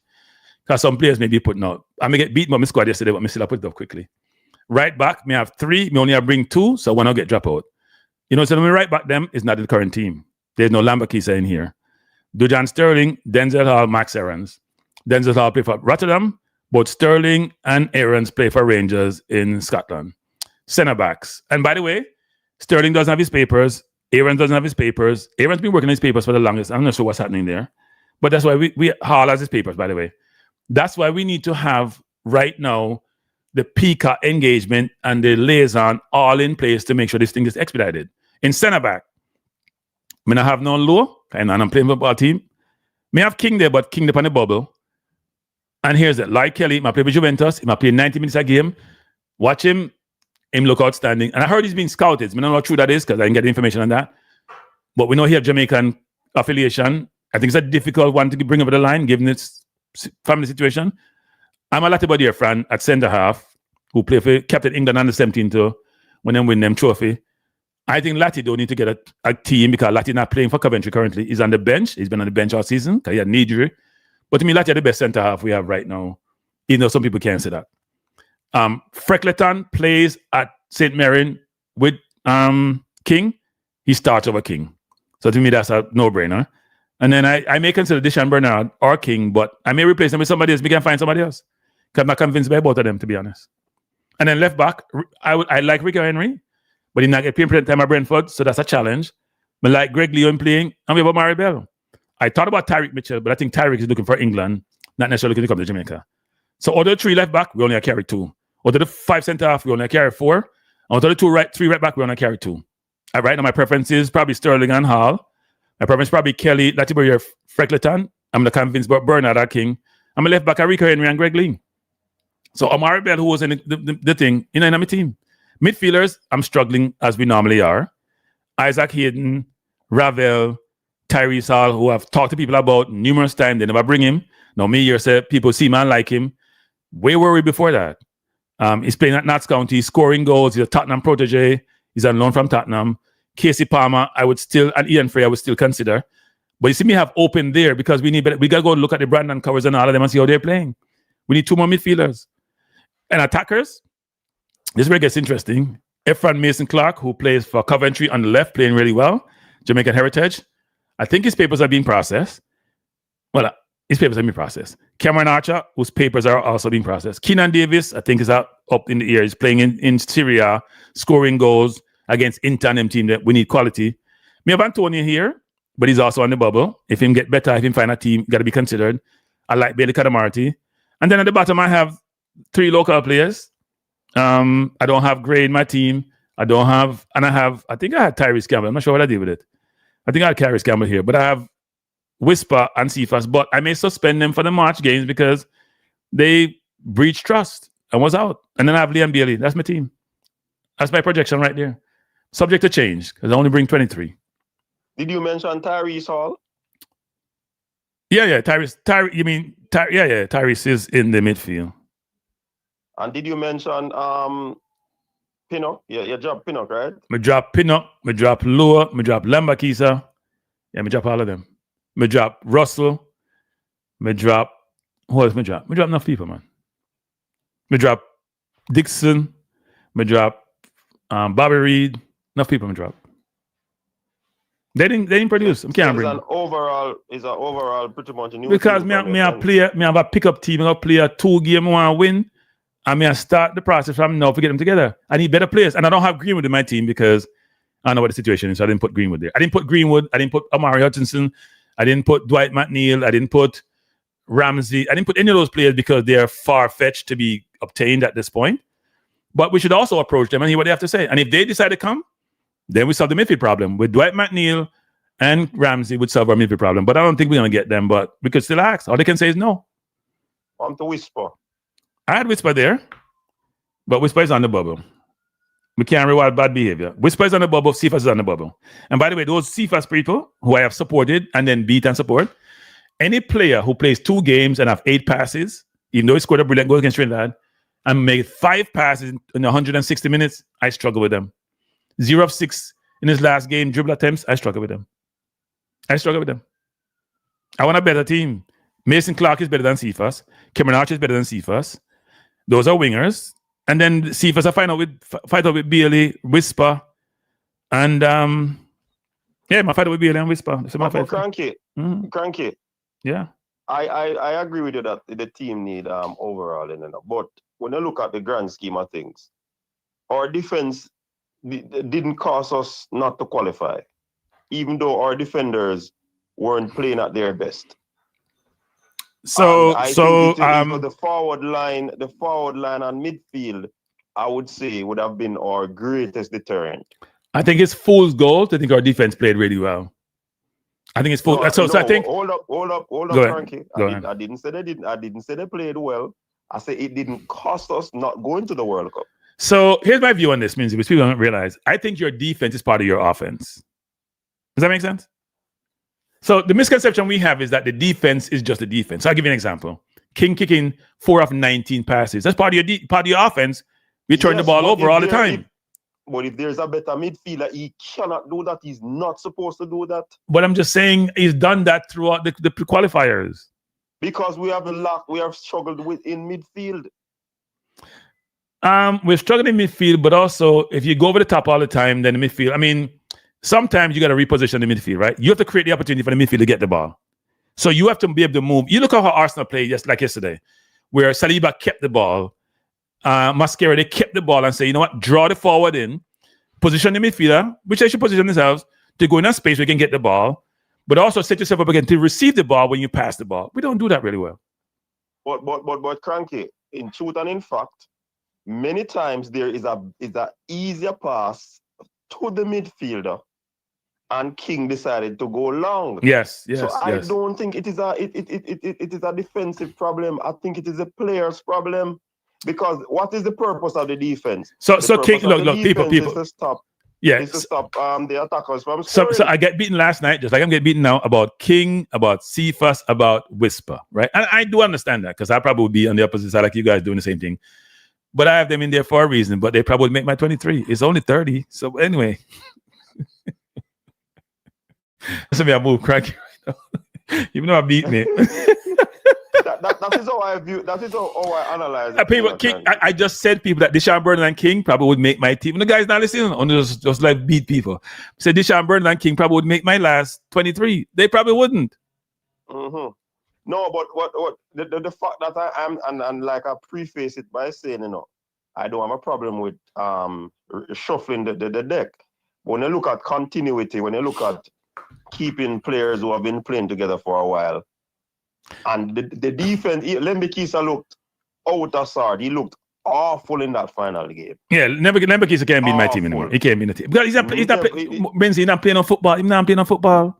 Lembikisa does look sloppy. Yeah, but at the same time, did it cause us any goals? No. I strongly believe that our midfield and our strikers were pushing throughout the entire campaign. So I don't want to take any risk and use here's two things, Minty. The benchmark is no longer the qualifiers. And because we played poor teams in the qualifiers and still couldn't qualify, I'm going up against a better opponent, possibly in Congo. I need better players just overall. I'm not thinking about defense or midfield or off. I just need better players across the board. Because my midfield against Trinidad was leaking. My defense was leaking against Trinidad. In both games, by the way, and we didn't get punished because they can't score goals. I could see Congo with the one whistles of the world running rings around us and boring our net. I need better players like a Lloyd Kelly who's playing at the highest level to be in my team to help protect me and to initiate the offense. In today's football, offense is initiated from the goalkeeper, not even from the defense, from the goalkeeper. Right now, my goalkeeper can't pass the ball. Man can't control the ball. I see somebody said, I'm looking at it from an old-fashioned type of way, and we didn't get anything from the wing back. The team wasn't set up for overlapping wing back, so we can't expect that to happen. It wasn't set up that way. Under Algrimson, we could have seen that where the wing backs were moving forward, and then when we're attacking, the wing backs move forward, and we have 3 center halves in the middle. In this team, we never see nothing like that. So that pattern was not there in attack. So I know what I'm talking about. It's not an old-fashioned. I'm just looking at how the team played at the particular time. Yeah, and everybody, I'm looking at it. Everybody, we have our own individual team, people, because I don't think we understand this, that you have your own team. You pick your team, you pick my team. When we start, that cranking won't highlight 1 goal in the last 2 games. Who scored that goal? Yeah, but I think that's the problem that we have. It's like people telling me that Russell has to be in the team because he scored 5 goals and scored in big games. But what else does Russell do? Nothing. Maybe we score more goals if Russell played midfield. Maybe we score more goals if Cephas could play football. We wouldn't score the one that he scored and he looked like a greatest thing since sliced bread. And then he disappeared for the entire game. The misconception we have, because somebody score a goal, they're irreplaceable. But Cranky, the team is obviously mismatched, imbalanced, no equilibrium, nothing at all. That is the problem with the team, you know. So if a man score and him not giving an effort in the defensive end of the field, in his tackling, in his passing, he's just walking. We see that as an instrument of that player should be in the team. We want an overall type of player. Yeah. We give effort on both fronts. You see what I said? Yeah. Because him score a goal and we still not qualify. Exactly. And by the way, people, Brain Drain, thanks for the super chat. I think people are missing the big picture, Mincy, which I find very disappointing. We want to credit the player because he was the most impactful players in the playoff. We have to agree with that, given his goal contribution and 6 contribution. But the player disappears the player is not playing center forward, which is what we expect. The player's playing wing, we can't affect the game. The player's not affecting the game in its totality. He's affected moments in the game and small moments in the game. Yes, the Trinidad goal was a big goal. But the problem that we have is these people. We don't create no goal from scratch, you know. We don't create no goal from open play, you know, in terms of playing the ball through the lines, you know. We create goal from some cross or something may happen, or some mistake by the defense, or one individual brilliance. We don't create goals in a normal pattern of play in terms of how we play football. It's amazing to watch us play. And for anybody to want to... No, Cranky, the Cephas goal is a diagonal ball over the top. No, but I'm saying it's a one-off situation, Minzy, where we were being pressured. Wait, Minzy, you know what happened that goal? Look directly upon that. No, here's what happened to that goal, people. They are pressure we, you know. Their right back, who Mark Cephas out the game, was in the offensive end. Borrell made a brilliant clearance / pass to Cephas, who peeled off when we were defending, which is really interesting. Maybe it was a decision to do so. And then that pass was so good, he had a one-on-one with the defender who slipped. When Payne played Cephas one-on-one, Cephas done nothing. It was 0 of 6 in dribble attempts. Yes, Payne was getting help. But Cephas didn't do anything. He got more help against Curacao than he got against Trinidad. Payne was marking him out the game. He was ineffective. So we didn't have a thing, Spingy, where you pass the ball from the goalkeeper to the center half to the midfield, the ball get recycled, it go wide, it come inside, and we score. We don't do none of that throughout the playoffs. None. Yeah, because we are not that time at it. The team has no structure based off the coach. I don't think the coach did anything. There weren't any in-game tactics. 19 ball, boom, king to Cephas. Yeah, wait. I don't want to mark Cephas. Cephas, boom. Yeah. Get back the ball, boom. A joke thing going in that game. It is joke thing. Big joke thing. And we expect to figure out work up with them type of player. It will not happen. We have to reconstruct. So Shauna Green just posted something, Minzy, which I don't know. I gotta go look into this thing. Shauna Green says DR Congo added about 12 new players after losing to Kenya. And that's during their qualifiers. That's not even a do or die game. For those people who are thinking, Cranky a madman, we have to bring in a few to supplement what we have. What we have, not good people. We're not. Let me rephrase that because that sounds bad. What we have is not at the right level for us to get to the World Cup.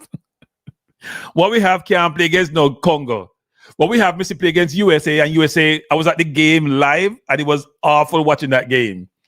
That's what we have. They have to be changed out. Now, people are beating me about King and about King. Yeah, I think King will make the final 23. He won't. That's why I'm trying to find somebody else. To me, Latty and Lloyd Kelly probably would start if Latty have a team. Because if Latty now play for Coventry, another team, I can't start him. But Latty to me are our best defender. Minji, remember we went to watch the game? You and I were, where were we in? Dallas or Fort Worth? Where were we? When USA play Jamaica in the semifinal. Where were we? I can't remember. We're not Texas, we're in there. Minji, still there? I think Dallas went there, right? I think Dallas, man. Yeah. Dallas went there. Yeah, Dallas, yeah. You remember that game that Latty played? Even playing a back three, played the left side against US, where is remember that game the man played? Who was the coach? Well, it was Hargrimson. Then that they tell us that we see that pattern there with the Lembikis and them people that overlap. Yes. Right? Yes. And we have three a cover in at the middle of the park. You could see a difference with that. So the person who did not tell me it's an old-fashioned way. I used it and compare with that game that we played for real. We may have to think about playing Congo that way, frankly.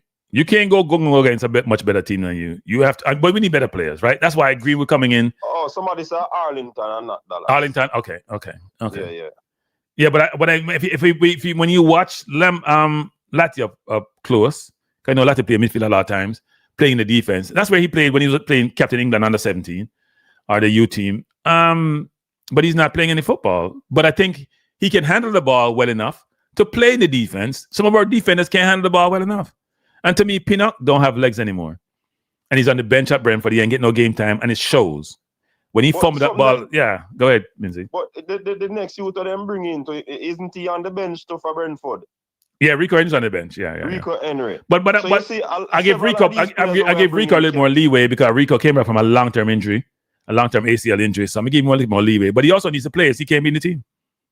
And that's the reason why I don't know cranky. You see, we just have a drop caps. So we have is a cap country we be.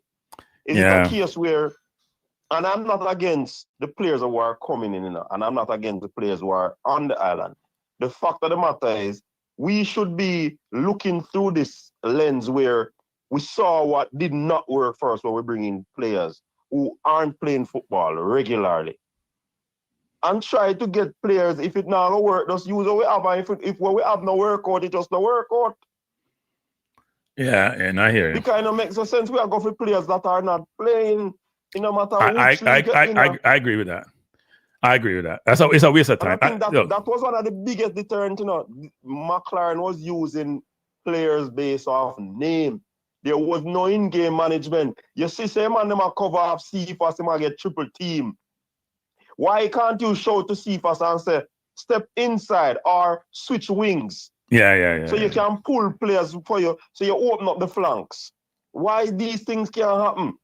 There wasn't anything. And that question I was asking the person, what are you going to do if the ball I go to Cephas and him now get it, them I go shut down? And the man said, yes, we have all plans for that. And when the game happens, we don't see none. That man is mendacious.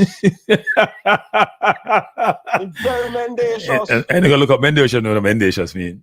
I would say I would use euphemism. I would say he's not always forthright.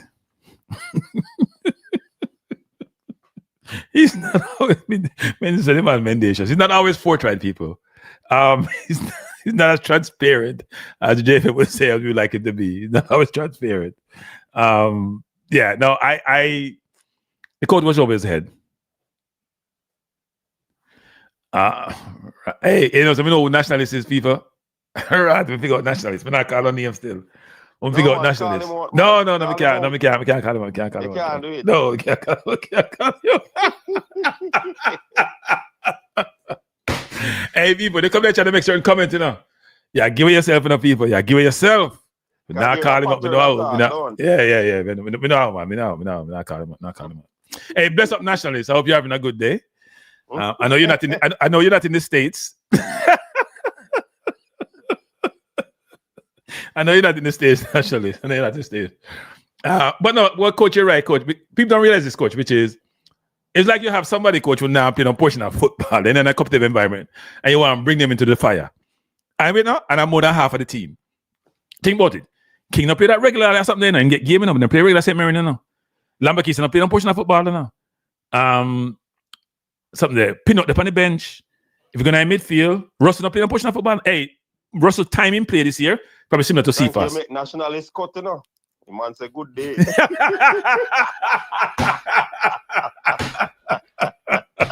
We know our own nationalists. Bless up nationalists. Bless up. Thanks for joining. Cause you come, I give hard times. We don't say nationalists. We know our nationalists. Let me say something. So look for the team, Mincy. Pinnock now playing a portion of football. King now play a portion of football. Cause King get game time when people get injured. Like if Freckleton gets injured, he now play regularly. Lemberkis now play regularly. Russell now play regularly. Bobby Reid has been injured in and out of less time, now play regularly. Cephas now play no portion of football and come like a Russell. Now get no game for him team. They didn't play 45 minutes before that. Him highest probably was about 20 minutes. He now play no portion of football. Dixon now play no portion of Quality Town in the League 2, second to that, now play no portion of football. Nicholson now play no portion of football when they're in Mexico, because at 20-year-old, I get him out. If you go to the entire team that started the other day, it's embarrassing. It's embarrassing. I want them coming in an environment, competitive environment where things are tough, and want them come start and produce. Repetition is important. Being in difficult situations is important. When you're practicing now, the goal look big enough. When you're in a big game, the goal looks small. Get small all of a sudden. And when I realize that repetition is an imperative and important, and it allows you to make tough decisions in tough situations and get good outcome. Repetition is important. We never have that. Right? But Cranky, even the youth named Campbell now play the ball more than some of them, man, and now get no game. Yeah, well, and play first. Campbell get fight. Campbell get fight. And he play good in them last 2 games, you know. Yeah, he might get fight. Even when he come off his Cephas, they didn't play well. He not turn over the ball, he might pass the ball. He might get fight because him and Dixon play for the same team. Them get promoted. Yeah. He must start at left wing and center forward. Dixon. And Dixon go on a League 2 now get no game, and Dixon still play over him. That because the coach get pressure locally. And people want to fight that. And people are saying want to fight, and everybody are calling for Dixon. Nobody call for Campbell. When people at Charlton ask the question, how the hell does Dixon play over Campbell? Huh? How does Dixon play over Campbell when we have Campbell as one of our better players, young player of the year for us previously? Him and Dixon about same age, and we have played Dixon over Campbell. Because we say Dixon is very, very good, and Dixon is this and Dixon is that. Because he's a local player who played local football, who played in Manning Cup, who played really well, who going overseas, a kid make well, and he has to play versus somebody else who's a better player than him, period. And I think, boy, and you see, that's why I said that them blunt out with them go Trinidad, you know. You see, I think that and I could be wrong, but I think the mindset of the coach was to have the homegrown players on the pitch at the National Stadium to get the vibes from the crowd or the support from the crowd. You mean the jungle starting line that play against Bermuda? Hey man, if you play over Trinidad, no man, no hold back, no man. You have a game at Trinidad in front of you, you can tell me about say yellow card. Or you not get the yellow card another game there. A game where that is so important. And you man run from the whole game and no yellow card. You a joke thing a coach are going with, man. Joke thing. Me say me no sleep at night. Why lies make us me alive? Me not lie lies make. Sorry, Mincy. They both played at this. They're both at the same club. They're both at Charlton. We've been with semantics. They both at Charlton, just like how you see you say Whisper play for Chelsea. He play for Chelsea youth team and part of the Chelsea organization. He doesn't play for Chelsea first team. The same concept. I don't lie, me I tell. They're both at Charlton. Dixon now goes to League 2 and Campbell goes up to the Championship. Dixon has a nice smile. Yes, he's committed. Yes. Virgin, me just wonder if that man that is going to come to sabotage the team. Because first thing he say, young youth, them can play for England, go play for England. I didn't see them mean, man. By the way, Minzy, I'm not bringing Tyrese Oliver. Because the last window, so I don't want to say too much, but they said the last window, Tyrese was communicated to the coaching staff, right? He went to look at him and says, one for the future. Which future? England future? And now the midfield. You're not on midfield. The kid is at CD, is at Cam.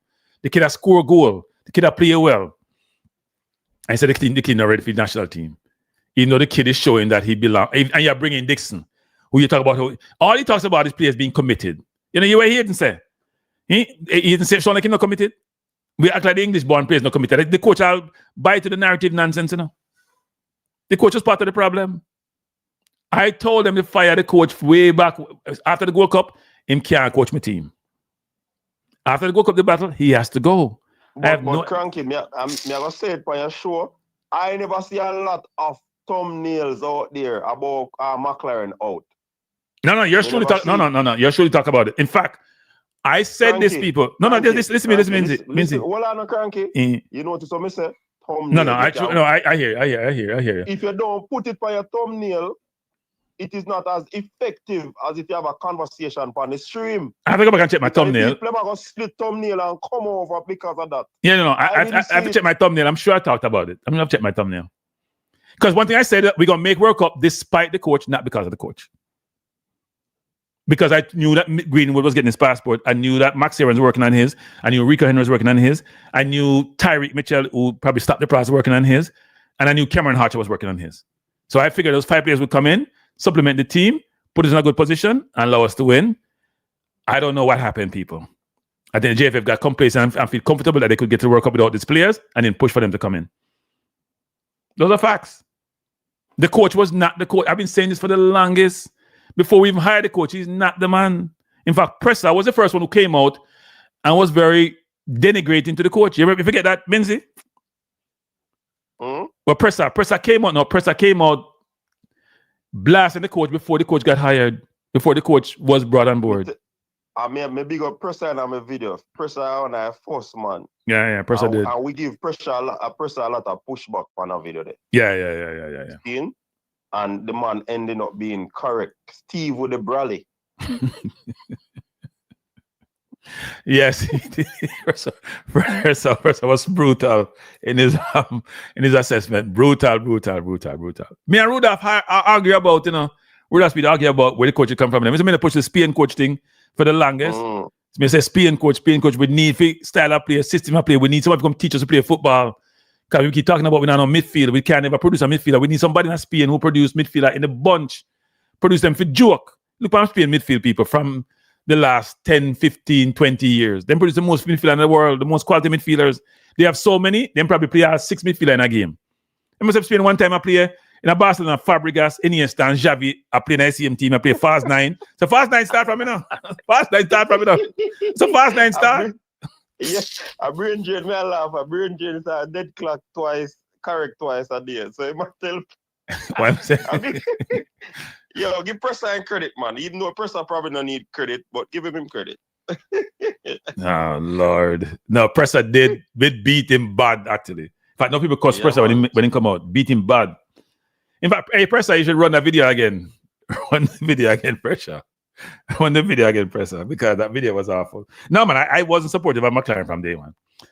I didn't come out and kill the coach in some respects because people then say, boy, you're being negative before things commenced. But I did say the coach was not the coach. And I did say the coach should get fired after the Gold Cup. By the way, somebody's justifying. Somebody says, Presser, Ryan and Cranky me here, call out the eye. Yeah. We weren't supportive. He was never the guy.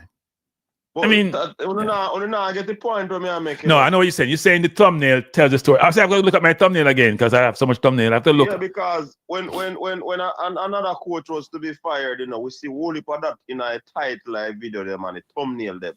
You get what I say? So that is effective to me, and according to me, that is what I'm talking about. On a misconstrue, me I say. So people don't go look back on my thumbnail when McLaren and say, me have no thumbnail. Look at my thumbnail. I'm sure we must have one, people. I'm sure we have one. I never see one that said McLaren out. No, I don't think I have anything that says McLaren out. Or I'm not sure I have anything that says McLaren out actually. So that they talk about that push it far and anything, People don't go look for me Cranky live stream and say me know say me have McLaren.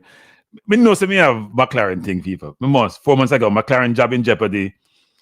Me just look through them knowing people say me find anything. I know say I know I have some McLaren stuff here. Cranky, I promise that there is no McLaren out. Probably not. Probably, you know what? I'm not that cute. Promise you. I'm not that cute with my thumbnail. I was learning how to do thumbnails. I'm not that cute. Those simple words. Me, I'm gonna find it. We must have something in it. Trust me. Maybe not have McLaren out, as you said. That's probably true. But I wasn't supportive of McLaren. I can't believe I don't have. I don't know. I can't go through all of my thumbnail them but me must have something here about McLaren because I wasn't supportive. Somebody's asking me if McLaren. By the way, I'm named Casey, people. If you don't know who Casey is, he's talking to me. That's my soccer name, I call it. I don't know if McLaren has watched JPL. No, he watched JPL. He was at the semifinal when they played at Sabina Park. He's watched JPL. Yeah, he watched some JPL games. He's been to a few games. Yeah. Bless up, Laxley. How you doing? You've been to a few games. Zebev, you know, get the point. It talk about in the stream. I am not disputing that. But yeah, he's saying, yeah. Go ahead. The topic surrounding the conversation, how it came about, wasn't because of the thumbnail. It was because of people's frustration. That is the point I'm making. Yeah, so a Man U fan here. Why aren't all the Man U fans coming to join us at Arsenal? Wait a minute. A Man U fan is saying what? A Man U fan genuinely RBiz MUFC. Thanks for the super chat. He's saying genuinely all Jamaican Man United fans didn't want the famous Wally in the Brawley. Yeah. McLaren. Yeah. A lot of fans even were having him. Wally under the Brawley. Was it the same people who were bashing Arsenal have switched up? Now McLaren is now the beating stick because he failed to get us to the World Cup. What do you mean? Here's what I don't understand with Jamaica fans. This is normal in football circles, people. Okay? Watch a nationalist forward back. Nationalist come back? Yeah. Young, experienced Spain coach to take over in the middle of a World Cup campaign. So you're saying that's not a smart move? Well, it was very smart having McLaren, who couldn't get us to the easiest group in the history of World Cup qualifiers. History. The only easier group could have been like Oceania. Probably the second easiest ever in the history of World Cup qualifying. And we have a very experienced Wally with the Brawley who didn't get us through nationalists. And I'm sure you supported that nationalist. Hey, nationalist, let me give you a hard time in the nationalist. You have wrong face. I come down and think that nationalist. You know, what we did. By the way, nationalists, what's the name of the coach that coached Spain to the Euro and win the Euro? Have you ever heard of him before? He's an older gentleman. Does he have a big name resume? Or is he part of the whole Spain ecosystem where they produce these coaches who teach you how to actually play football and all of them produce midfielders? If you name the number of midfielders who play for Spain, you'll be amazed. Amazed in terms of the quality of the midfielders. Now, England is getting some quality midfielders. If you go to Xavi Alonso and Iniesta, I'm not going to name all of them people. And Silva, if you start naming them, you get lost people. And any Spain coach to me, because they have the most pro-licensed coach in the world by a far distance. If you look at England, the top coaches in England are Spanish, most of them. It's not hard to figure out. Whether it's a young Spanish coach, or nobody said it was a young Spanish coach, right? We said get a Spanish coach. That's what we said. A speech from school, a coach from Spain. Go find one. Go find one. That's what we say. But because you're not in a relationship, you can't find nobody. You just talk. You don't want to get uncomfortable. Get comfortable with the uncomfortable is my saying. Get to your local place where you live and go do some world traveling and go meet people, build relationship, and help the government. The government help you get some contacts and go find some coach. Okay? But Cranky, so one question in our chat there from Kirk. Can these new coaches change our style of play? Tyler Ficaron. We don't have a style of play. They don't have to change nothing. What am I change? We don't have a style of play. There's nothing to change. What are we talking about? I have to change the long ball thing. No. There's no style of play. What you do in football, when you feel pressure, you kick the ball long. That's what you do. There's no style, people. We kick the ball long. When you're playing football, you're under pressure. No, clear the ball. Clear the ball. Man, say Fabregas. I know Fabregas alone. People, I can name you 20 midfielders in the Spanish league who are some of the best midfielders ever play football. 20 easy, come to Spain. 20. I mean, I go back the last 15, 20 years. Now I go back 80s and anything. Me I go back our 90s. Me I go back the last 20 years. Easily. In fact, me can name you 4 or 5, 6 now who are very, very good players who are playing football. If you want to go to the Pedri and the Gavi and them who are come through now, and you go to the Marino and Zubamende and Rodri, people them just roll off your tongue. Danny Osmo, you can't then roll off your tongue, people. A ton of them. We don't go back to Javi Alonso or no Iniesta and Gavi and Fabregas. We don't have to do that. Them produce midfielder like a joke. And we don't talk about midfielder who play for the better team. We don't talk about the midfielder in total or the Silvers of the world. We talk about midfielder who are playing right now for teams that we know. We don't go in a spin and look at La Liga. I mean, I watch La Liga. I talk about the players that we know who they may export versus who them have there. They have tons of them. And we don't produce one in the history of Jamaica football. And we bypass the midfield. We don't have no technical director, Minzy. We don't have no technical director, Minzy, for the national program. Who's going to sit down and map out the football landscape and the football strategy and where we're going. Me send the Spain strategy to somebody at JFF. Wendell down as well.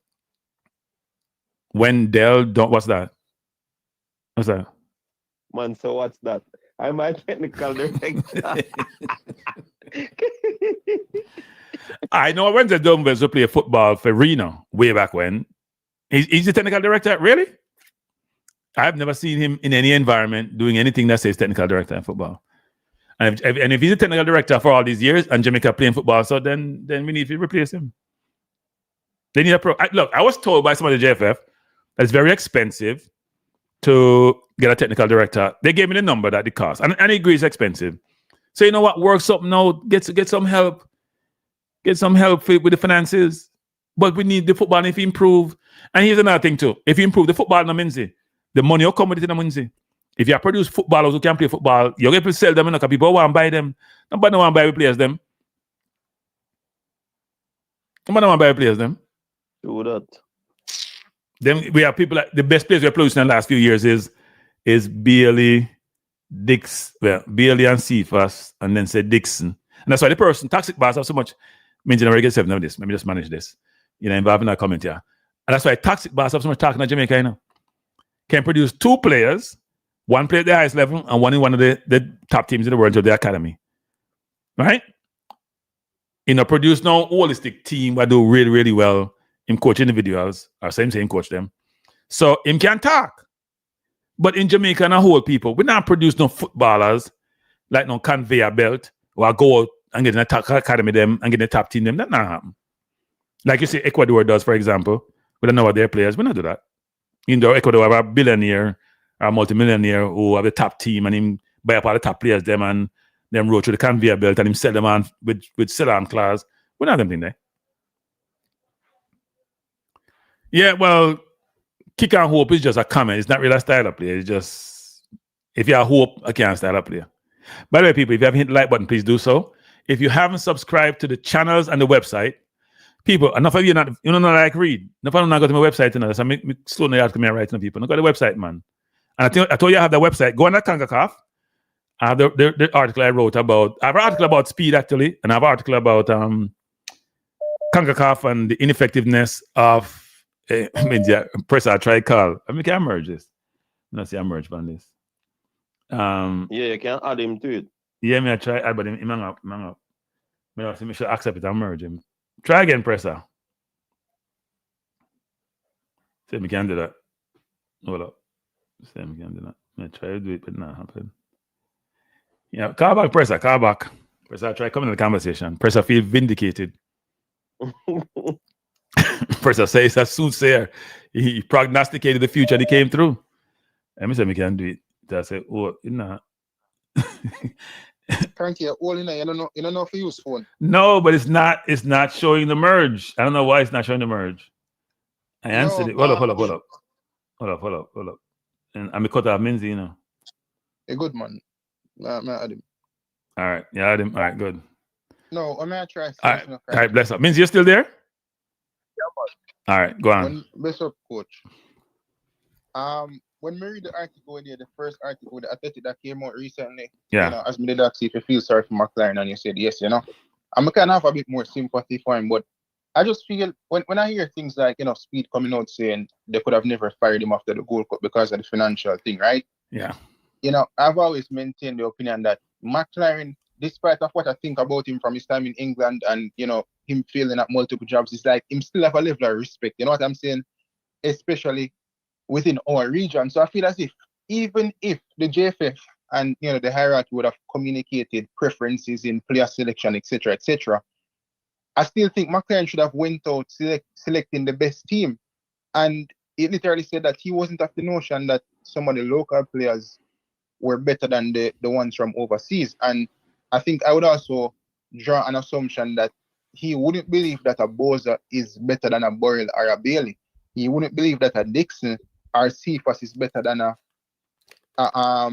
Campbell. You know what I'm saying? However, he still went about picking these players, I think he should have just picked the players who him think better.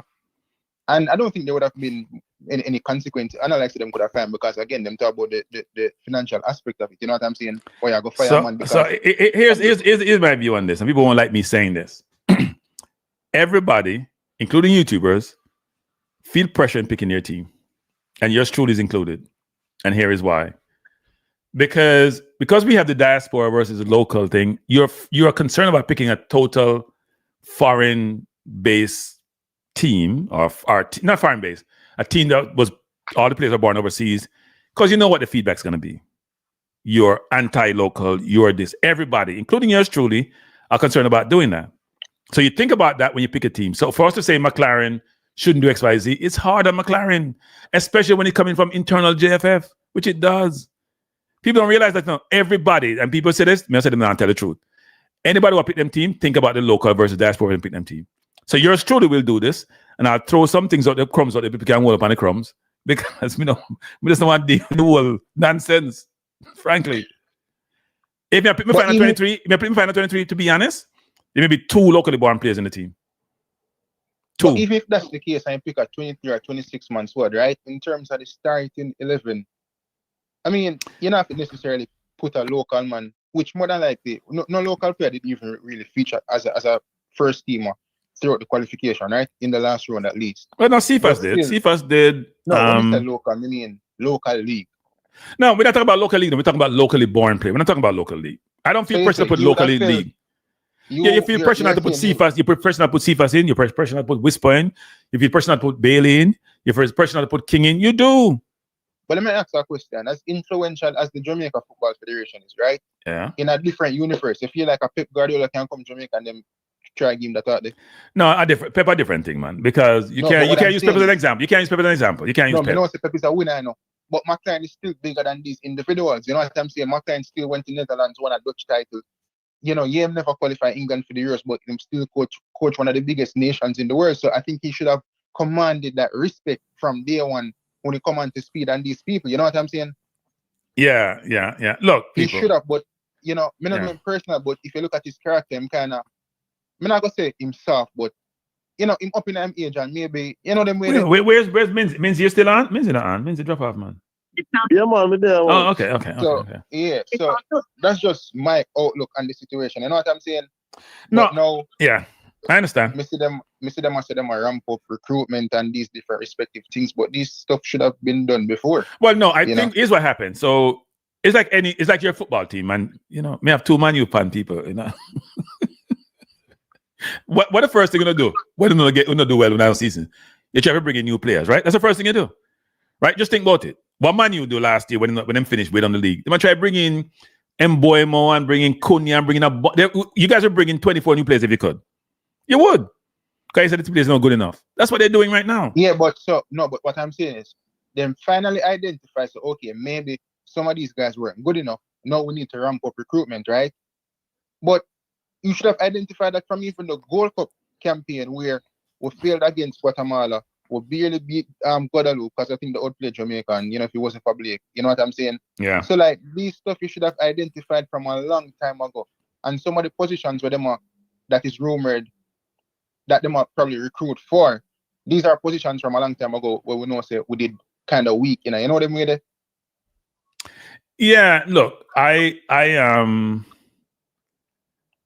agree with you about the recruiting process. We got complacent.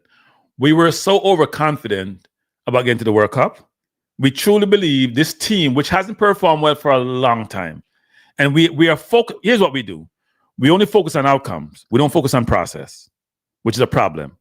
So you may get good outcomes, you know, but the process is flawed, and eventually catches up to you.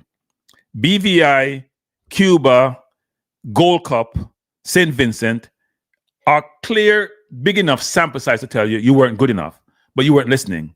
First round of the playoffs, you beat Bermuda. You struggle with Trinidad, but you got lucky. Second round of the playoffs, you're about kicked by Curacao, but then you get good old Bermuda again, and everybody get excited about Bermuda, who can't play football, who's ranked 165 in the world. You still weren't listening. So you come to the last round to play the two most difficult team, but Trinidad was the best team. Trinidad should be kicking themselves. About hoping them World Cup getting better than us by a good margin. Well, I don't agree about Trinidad being the best team, but when you think about it, by the way, person, I spoke to somebody, I won't say who, and they agreed with me. And that person, Trinidad being the best team. Yes. Who, Andre? I'm not gonna tell you what. No, not Andre. No, man. I want to be shocked who I spoke to. But anyway, me not tell who me talk to. The person agreed with me. Trinidad was the best team. Yeah, but that's just your opinion. I mean, no, you don't understand, Presser. Presser, you don't understand what me say me talk to. But keep going, Presser. The man said Trinidad the best in that group. And the man should know. The man should know. Let's say I talk to Pep Guardiola and he said that. Me and Pep Guardiola. No, I'm not gonna Pep Guardiola. Pep Guardiola in that region. Me and Pep say Phil Foden are the best talent team ever worked with. Like, come on, you worked with Messi before, so people can say ridiculous things, right?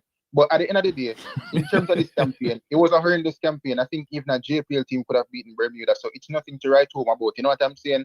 Yeah. And when Jamaica had three lesser teams in the sense of like not being like a Honduras, etc., in maybe 2 games in a sense, or 3, yeah, we win against Trinidad at home, but essentially in 2 games, we failed against these respective teams. You draw to Trinidad away from home, and you draw at home to Curacao. And I remember Speed coming on the radio stating that the game plan was going well up until when Trinidad scored. And I'm saying I would prefer to hold a 2-0 lead with 5 minutes left back in the game compared to a 1-0 lead where a team is still fighting to get 3 points to essentially go in the last game and still have a lifeline of qualifying for the World Cup, whether automatically or through the playoff format. You know what I'm saying? Yeah, the problem that game was that we put on 2 left backs and a left winger in the same team.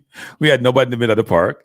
The last goal was scored with no pressure on the ball. And I was there shouting, people are going to watch the stream, shouting that we need pressure on the ball for the man coming up. The man was able to play the ball in the box to Levi Kelly, and the rest is history. That's poor coaching, poor game management. Let me tell you this before I leave. I'm more past that. Listen, you know, lunch the Blake, right?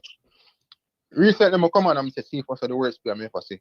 I take it back, Richard King is the worst player I've ever seen in my entire life. When Pastor said Cranky, it is not a joke. It is not a joke, Cranky. The man cannot defend and the man cannot pass a simple ball, Cranky. And the man have low IQ. When Pastor said sometimes it might sound harsh, and I don't know if because it come from a pastor, it sound too harsh. But at the truth, the man I tell Cranky. Yeah, I do think when I quote CFA stats, I get a lot of pushback, but the stats matter, people. You can't make 5 passes in a 2 game, maybe 160 minutes. No, you just can't. Disregard CFA's Cranky. But Cranky and Presser wasn't CFA's our most productive player throughout the campaign? He was, yes. So why would we be so downright critical of probably 1 or 2 games? When no. Back up, coach. If you remove the 2 Bermuda games and you put in the 2 Curacao game and 2 Trinidad games, tell me how he played in those games, even when he scored against Trinidad in the last game. The stats are so bad, you cringe. In those 4 games, when he had a right back, he had difficulty with against Bermuda, you know. When the right back play outside, Cranky, if you go by overall statistics, why would you limit it to those 4 games when it is an entire campaign? No, we're talking about, we could go to other games actually. But I'm saying the World Cup qualifiers was just the last 3 games, the last 3 windows with 6 games, right? And everybody looked good against Bermuda. Everybody looked good against Bermuda. Can't point out one player who looked great against Bermuda. Not say great, but I thought Dixon was decent. But most players look good against Bermuda. When the more difficult games come up, do your big players step up? Yes, he stepped up in 1 game and he scored 1 goal. he was non-existent for the rest of the game. And by the way, it wasn't just about Cephas. We're talking about Cephas now. I talked about Russell, for example, who has scored goals in big games. He scored 5 goals for Jamaica in about 16, 17 games. That was in 15 games and against big teams. I said, Russell should not be in my midfield. Russell is a waste in my midfield. Russell does nothing except him run up front and he can get a chance to score. I'm big and he can score header or tap in. He not do nothing else for the game. My last contribution, and you follow basketball, coach. Follow basketball as well to some extent, right? You know what Cephas remind me of? If you're supposed to ever use a metric to like assess him, is box plus minus in basketball. You get me? I say, yeah, where he have a positive impact. You know what I'm saying? Yes, him score a goal against Trinidad and other respective teams, but him also can be very much a negative impact compared to more of a positive impact. You know what I'm saying? So it's like him can score a goal no cranky, but he's also taking away so much other things from the team across 90 minutes. So here's the thing that you mentioned, Cephas.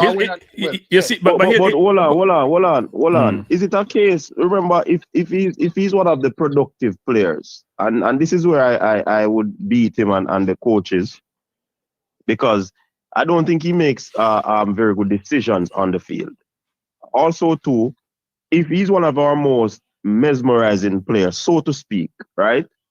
And he, in the games, most teams seems as if they scout and see that our outlet is Cephas. So what they do, they double or triple team him. The fact where I have a problem with that now is that they don't make alternative avenues of outlet.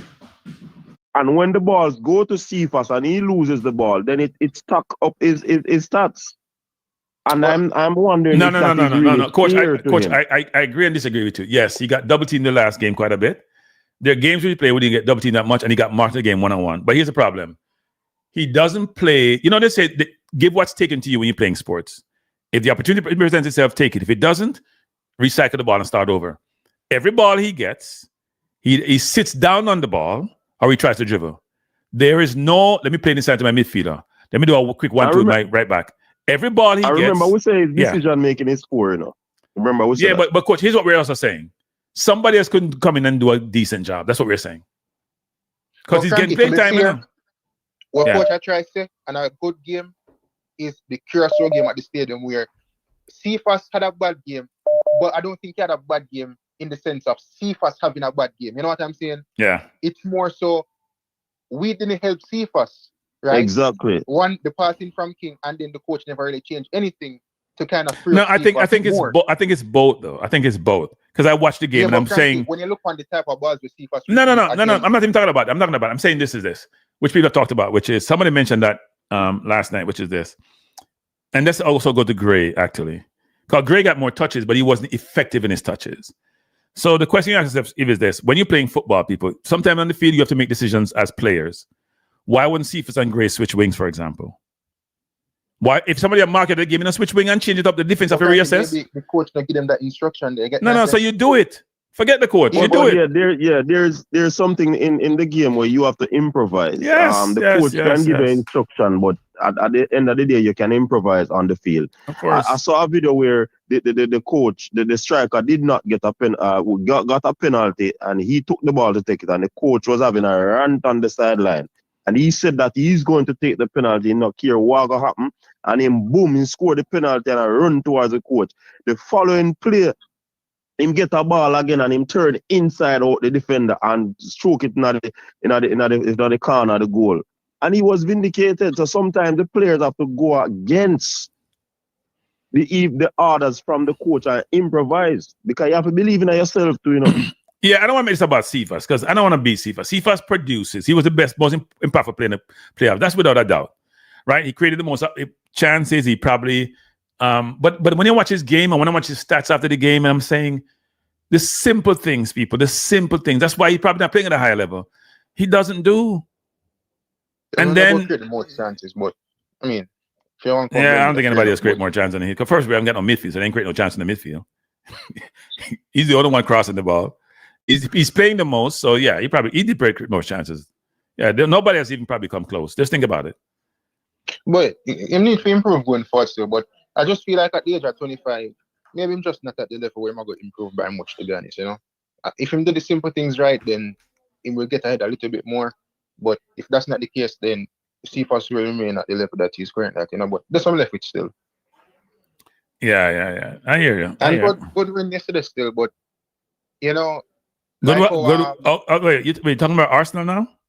Yeah, but you know, like already Congo and Nigeria play, and Nigeria said the man didn't work voodoo. Yeah. Well, I will be going to Africa to find a voodoo man to work some voodoo on a team. So at the end of the season. But by the way, did you hear Declan Rice's interview after the game?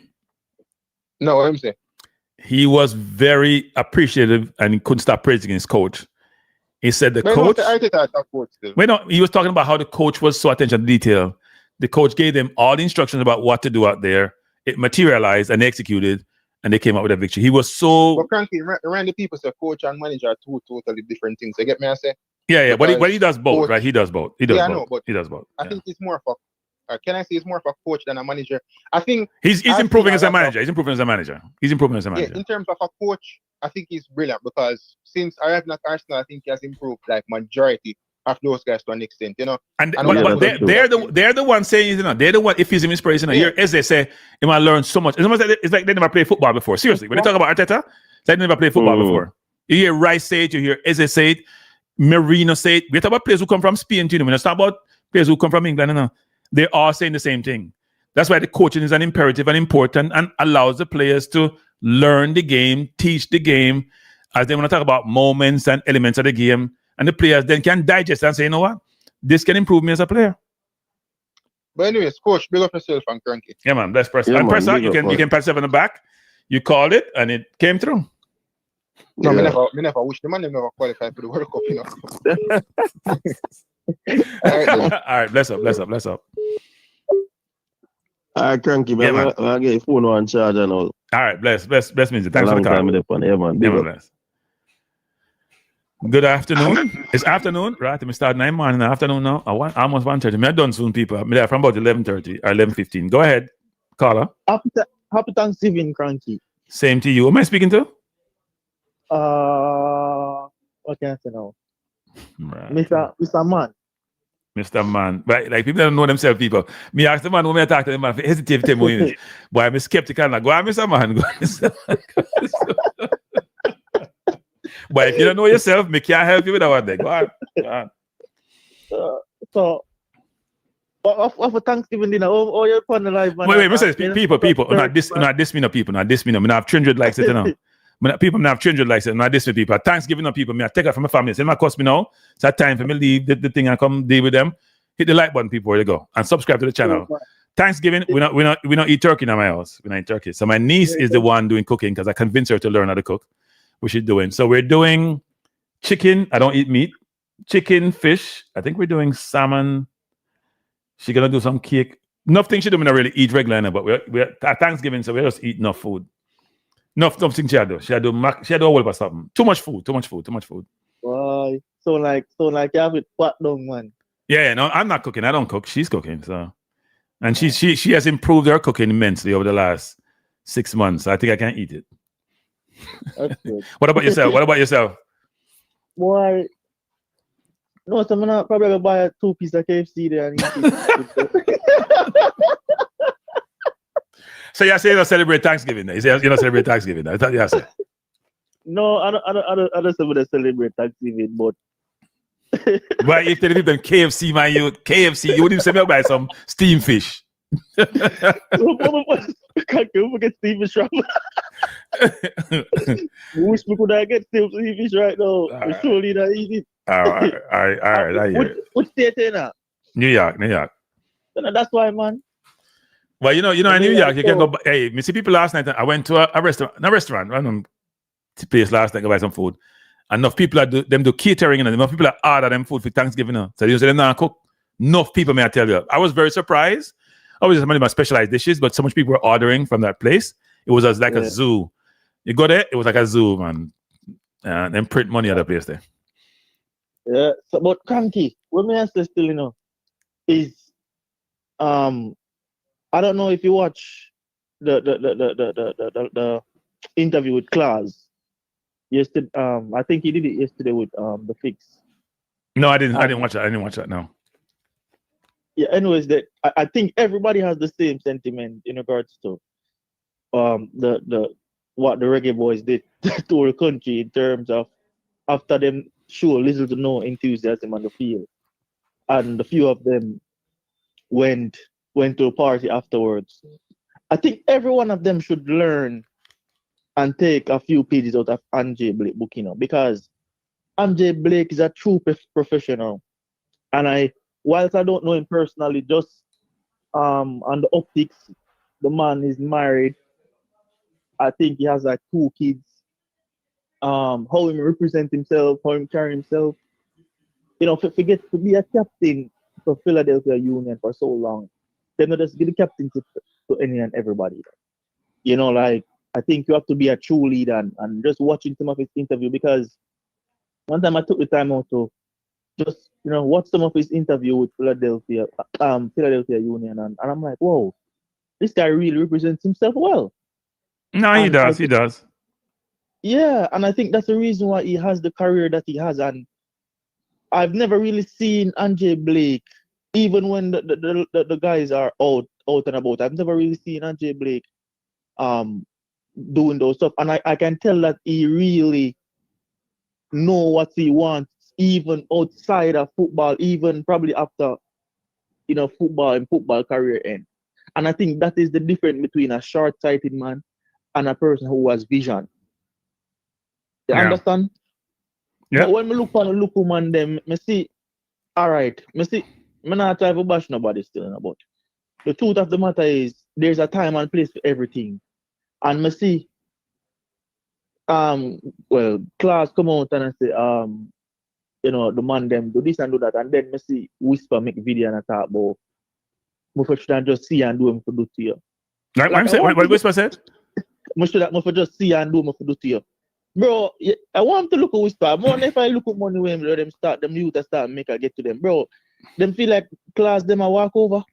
And these are the mentality when me I tell you about Frankie Way. The mentality them have why them not perform on the field, because them feel like because them start. You know what the issue with some people, them feel like because them start to look at money. Everybody else broke. Like it don't make sense. Yeah. Look. I think exposure when you're young and as you grow as a person is important, right? Also, proper mentorship, sponsorship, and guidance is important, and those things doesn't occur with the footballers as they should.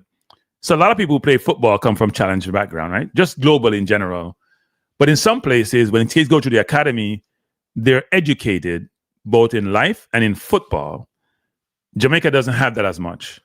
And so a lot of these players who come from difficult circumstances carry that same mentality in their so-called, quote-unquote, professional environment, and it also leads to their demise a lot of times.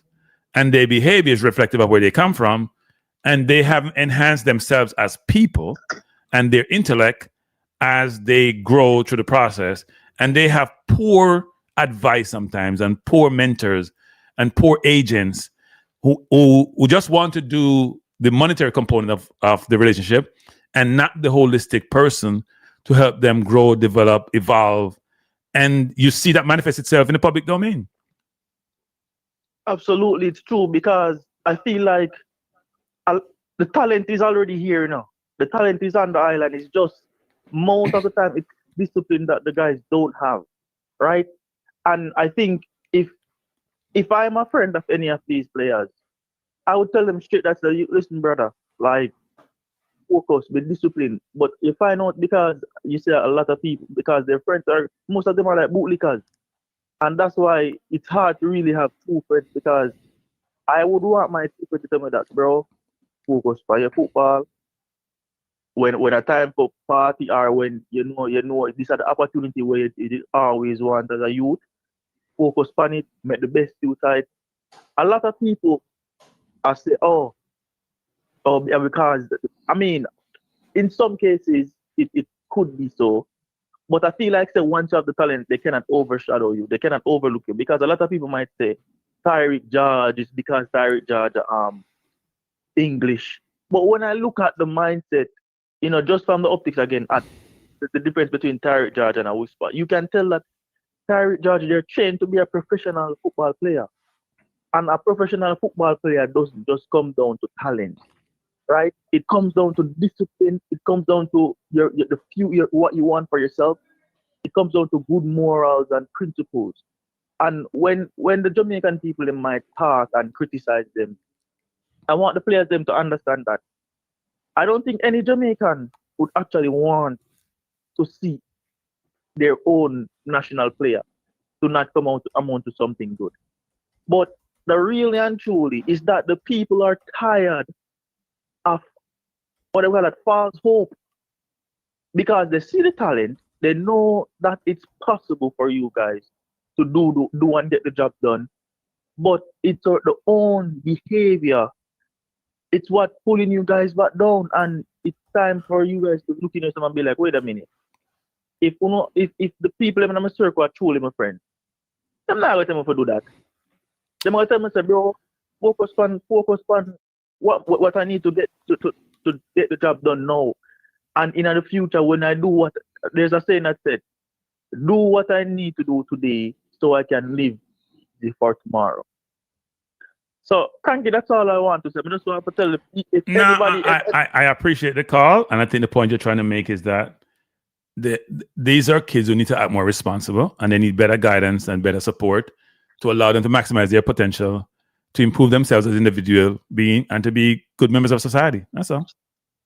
Yeah, man, like, because I NID in a Kanki, like, we don't want to see a youth come from poverty and then, bro, the world has changed, right? I think everybody can afford to live a certain life if they put their mind to it. So I don't like one time where you have to be like super, like if you have a special talent. The normal man at Jamaica can afford to buy a car, so. But just feel like say, the things them, I mean, I really appreciate the fact that class still whisper about it, parents or something like that.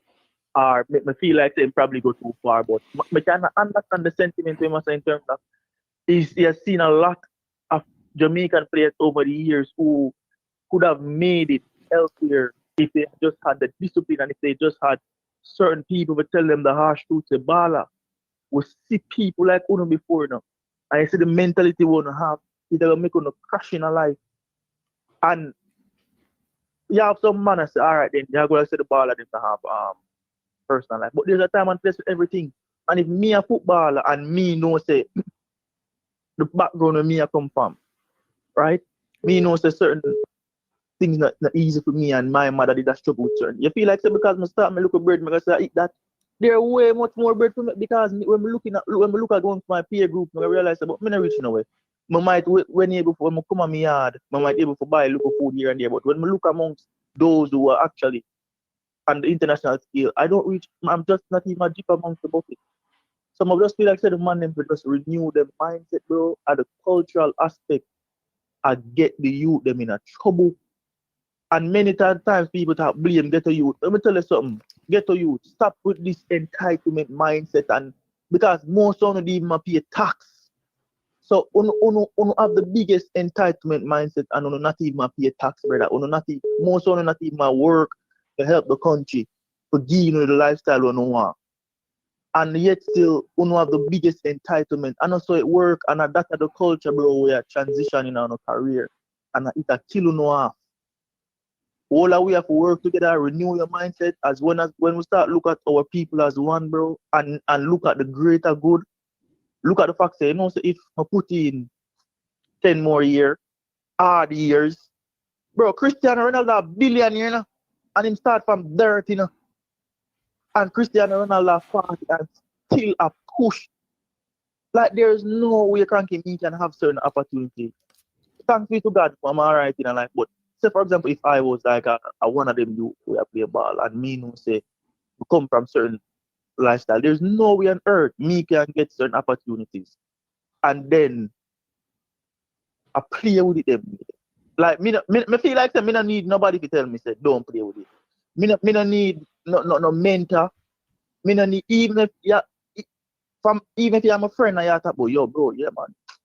That's when I go party. Me go cut you off. I'm just say there's no way I'm a friend. And your system will get the opportunity to change everybody's life and you have to tell them about party.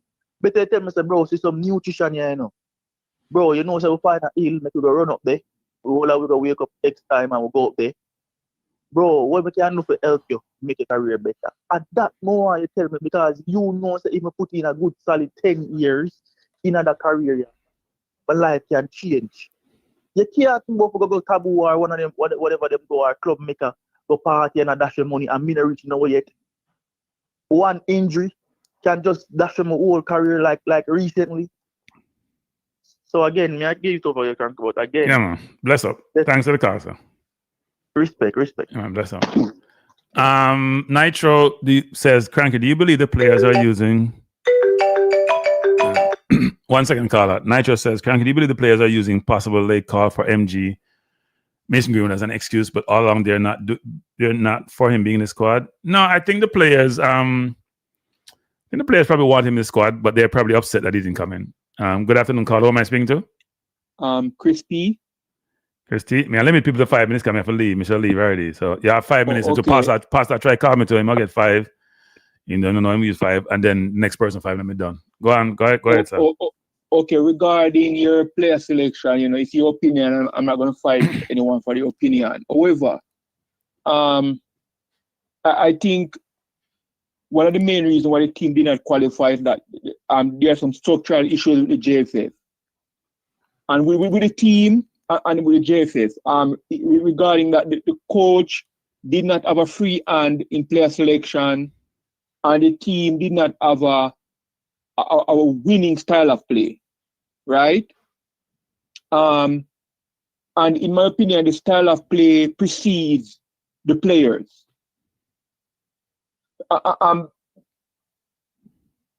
Regarding that, let's look at this question. If with all of the players that you selected, right? If the style of play or the non-style of play remain the same, will the team improve? Yeah, I mean, quality players can adapt, and I don't think you're gonna have time to implement a style of play per se if you select a new team. I think what you're gonna do is get them organized, strategize how you want to play, but they're gonna play based on their ability. So more often than not, if you have players who can control the ball and pass the ball and create situations, they're not gonna just kick the ball long. In fact, they're gonna get annoyed at people who do so. They want to play through the line. So I am not really focused overly on style of play per se. As I said, you should simplify the formation and let players play up to their ability, have them be compact, especially against Congo, not so much against New Caledonia, and just play football. If you bring in Ravel and Tyrese and all these people we're talking about, they're footballers. They'll figure it out. The coaching got that much time to strategize and put in some elaborate style of play about how he wants to play. They should be prepared way before they get there to March. And those things should be communicated. But I think the most important thing is get the quality players and work with them to figure it out. But Jamaica don't have no style of play. So they got to figure out how they want to play. You mean, like, okay, you get the players and the players are going to know that, okay, when I play for Jamaica, you know, we're going to play. No. You only have 2 days with the players. Literally. 2 days with the team. Okay, but within that 2 days, aren't you going to tell the players, Yes, you're going to tell them how you want to play, but the whole elaborate style of play that you normally talk about in terms of putting that in play and have time to do it, you won't have that time. No, I'm not talking about anything elaborate. I'm talking about the course of look. You know, we're going to pass the ball from the backfield and going up. Yeah. Because the main problem with Jamaica is the midfield, and there's no emphasis on getting the ball from the defense, midfield, up front. In my opinion, that has to be said and enforced before new players. That concept has to be entrenched before new players come in, because for example, in the last game, we saw when, what's his name? Is it Frey? We saw when Frey came from the midfield to get the ball, to advance the ball, and what's his name? King, in Jamaican term, fanned him off, right? And King was able to fan him off and remain in the game either because that's what he was told to do, or that was not the coach's philosophy. I don't agree with it. I think people are making excuses. I disagree with that. I think everybody's saying that was a coach's directive. When you're on the field of football, people, you play something what's in front of you. If you went long 19 times, you don't have to go long 19 times. Even the coach said you should try to find a player deep. You're going to take that chance when the chance is there to be taken. So if you see an opportunity to go long and the player is open enough and he can get the ball from the defender, you go long. You don't just kick the ball long because, you know what, the coach have to go long. That makes no sense. Yeah, because my overall position at Jamaican team, I always say, before I make any wild, there are obviously players who play poorly or play good, but before I make any judgment on certain players, I want to see a proper system of play first, and then say, okay, how do these players operate in this style of play? And then if they do well, you change them out or not. I'm not a fan of making wholesale changes without seeing our particular player perform on the proper style of play. And also, another thing, we bring players in, play them out of position, and then discard that player when the player does not quote-unquote play well, because we're not using any statistics in general to come to this conclusion. We're doing the eye test on our person and our feelings. And Gray is a perfect example. It has been done before with other players, but we bring in a player and the player is not playing in the position that he plays at the club just to pacify maybe the fans or the local fraternity in the football, and then be mad at the player when he does not quote-unquote play well, and they say the player must not come back. And it's not about Gray personally. It's about any player who that is done to. It's wrong. Any player who that is done to, I don't agree with it. Yeah, but player will get play out of position depending on what the competition entails. I'll give you an example. Yesterday, Madueke came in at Arsenal on the left wing because Saka is on the right. Eventually, when Saka got taken off, he switched to the right wing. It does happen. So they're in the Jamaica team, Campbell, Gray, and Cephas, because most people are right-footed, all play on the left. Somebody has to get that role. The coach decided that should be Cephas versus the other two players. You may disagree with that, but that's how it works. Yeah, but in my opinion, fine. Because it has been done with what's his name again? He played defense, but Latibodir, it has been done with him as well, where he plays not in his perfect position and then he's bashed. I'm not a fan of that. But I'm happy Thanksgiving part of it. But we have to be careful with that, right? Which is players get play out of position sometimes. Arsenal used to play Timber at left back, even though he's a centre half mainly, and then right back afterwards, right? If you're playing the players versatile enough to be able to play multiple positions because you have competent people in some positions, you may do so. I would agree it's not ideal for the player because Campbell was played out of position in Jamaica. Campbell was treated unfairly by Jamaica, period, right? And Gray is used to playing on the left because he likes to cut in and shoot his right foot. We make allowance for Cephas to do that because Cephas was playing regularly and was contributing and was the most impactful player, as we've talked about numerous times. So you have a choice. I can bench the player, or if I have adequate replacement, or I can play the player out of position, quote unquote, out of position. Historically, right footers play right wing. It's amazing when we change these things nowadays how it seems like right footers can play right wing. Because you cross the ball with your right foot, and now we go inverted because the players can shoot with his stronger foot if he cuts in. It's amazing how that works nowadays, where you can't play on the right wing because you're a right footer. Yeah,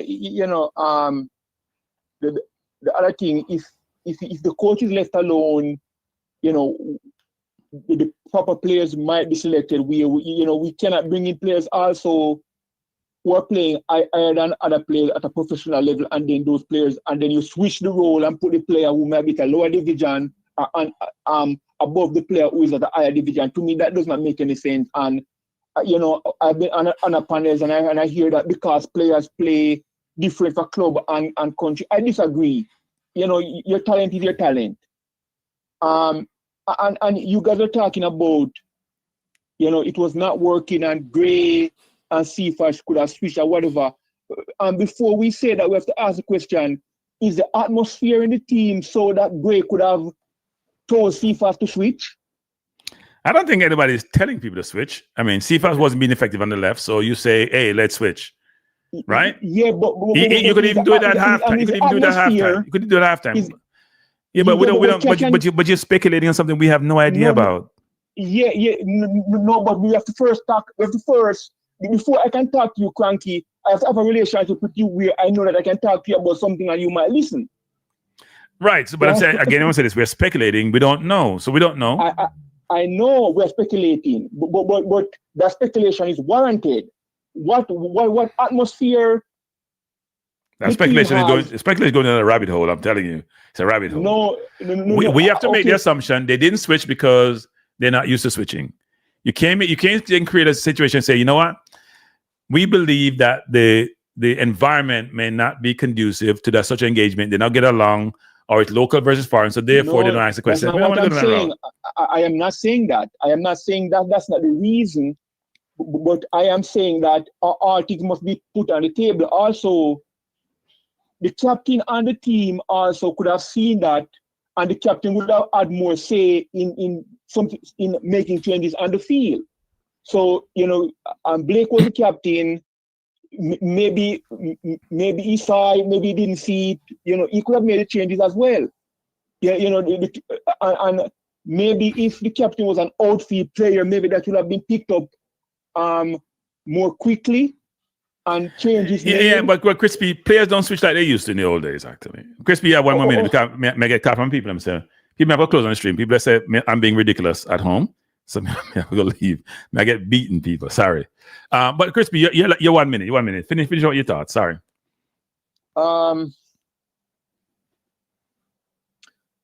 That's pretty much it. System of play before wholesale changes. Okay. Allow the coach to make their decision, and that is a big problem, because in my opinion, in the last game, if Gray had started in his right position over there, Burrell was the most highest ranking informed striker coming in if he was the forward, and over on the right, if Campbell was there and he's the highest professional at that position, if he started up top there, I think that the result would have been different. Yeah, look, let me just say this about that, actually, which is now the coach is the advisor. Look, now the coach will wear all the hats, so we don't have no excuse but no coach and no decision. Nobody can interfere. You can't interfere with the technical director, with the board member, with the coach. You can't interfere, right? The coach will run things, so we don't have no interference I go on now. Make sense? Thank you, Crispy. All right, happy Thanksgiving. Yeah, man, same to you. Everyone, happy Thanksgiving. Issa, I understand Issa, but may have to leave me there from 11:30 or 1:30 now, sure long. I didn't expect to come on this long. I was going to do a video for 15 minutes, and because I'm lazy, I decided to do a show instead, because show is easier than a video, people. Okay, you have to make the video work right and cut and slice. I mean, if you like to do that. But I want to say this, people. I appreciate everyone who's been here today for the conversation, for the engagement. Thanks a lot for the people giving the super chat, like Brain Drain, who always does this in a lot of shows. Thank you, Brain Drain. And there was somebody's giving me a super chat. I think it's a Man United fan. I also appreciate the super chat.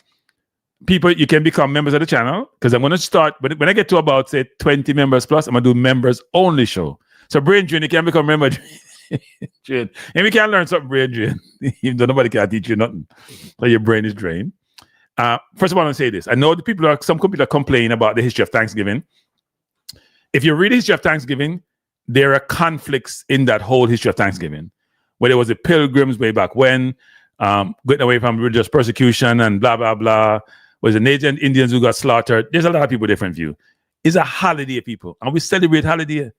And you can celebrate giving thanks without figuring out or trying to come with the whole concept of, well, it's Thanksgiving and people that history. No, you give thanks for yourself and your family and what you do. You don't give thanks to nobody else. You give thanks for your situation. So don't go with the historical perspective as to how you believe Thanksgiving was derived and originated, and focus on yourself and your family and what you are trying to achieve. And give me drop that membership.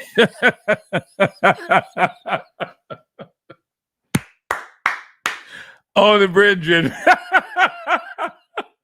Membership brain drain. Zero. Can we have the lowest membership price in the people? I think about $2 for membership price.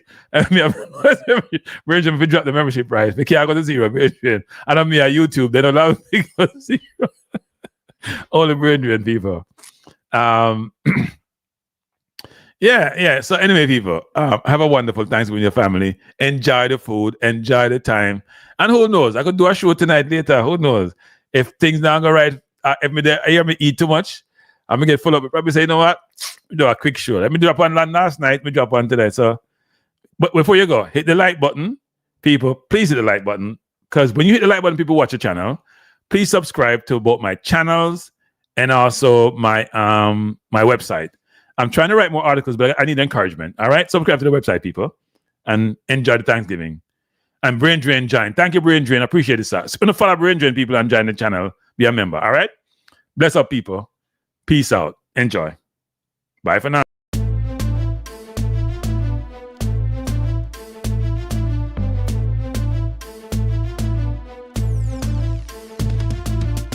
Frankie Life is the best to be now. For the best sports talk and it's free, yo. Frankie Life will be your guiding light by keeping you informed both day and night. Frankie Life, tell them. Frankie Life, heed them. Frankie Life, want them. Frankie Life. From the course to the field, we'll never lose because Cranky has the hottest news. With expert analysis, we break it down. Our in-depth coverage is best in town. Cranky Life, tell them. Cranky Life, heed them. Cranky Life, want them. Cranky Life. Cranky Life, where the sports is spicy and where we keep the discussion lively. Cranky Life, get to know the name because Cranky analysis is never lame. Cranky Life, give me my Cranky Life. I want my Cranky Life. Must have my Cranky Life.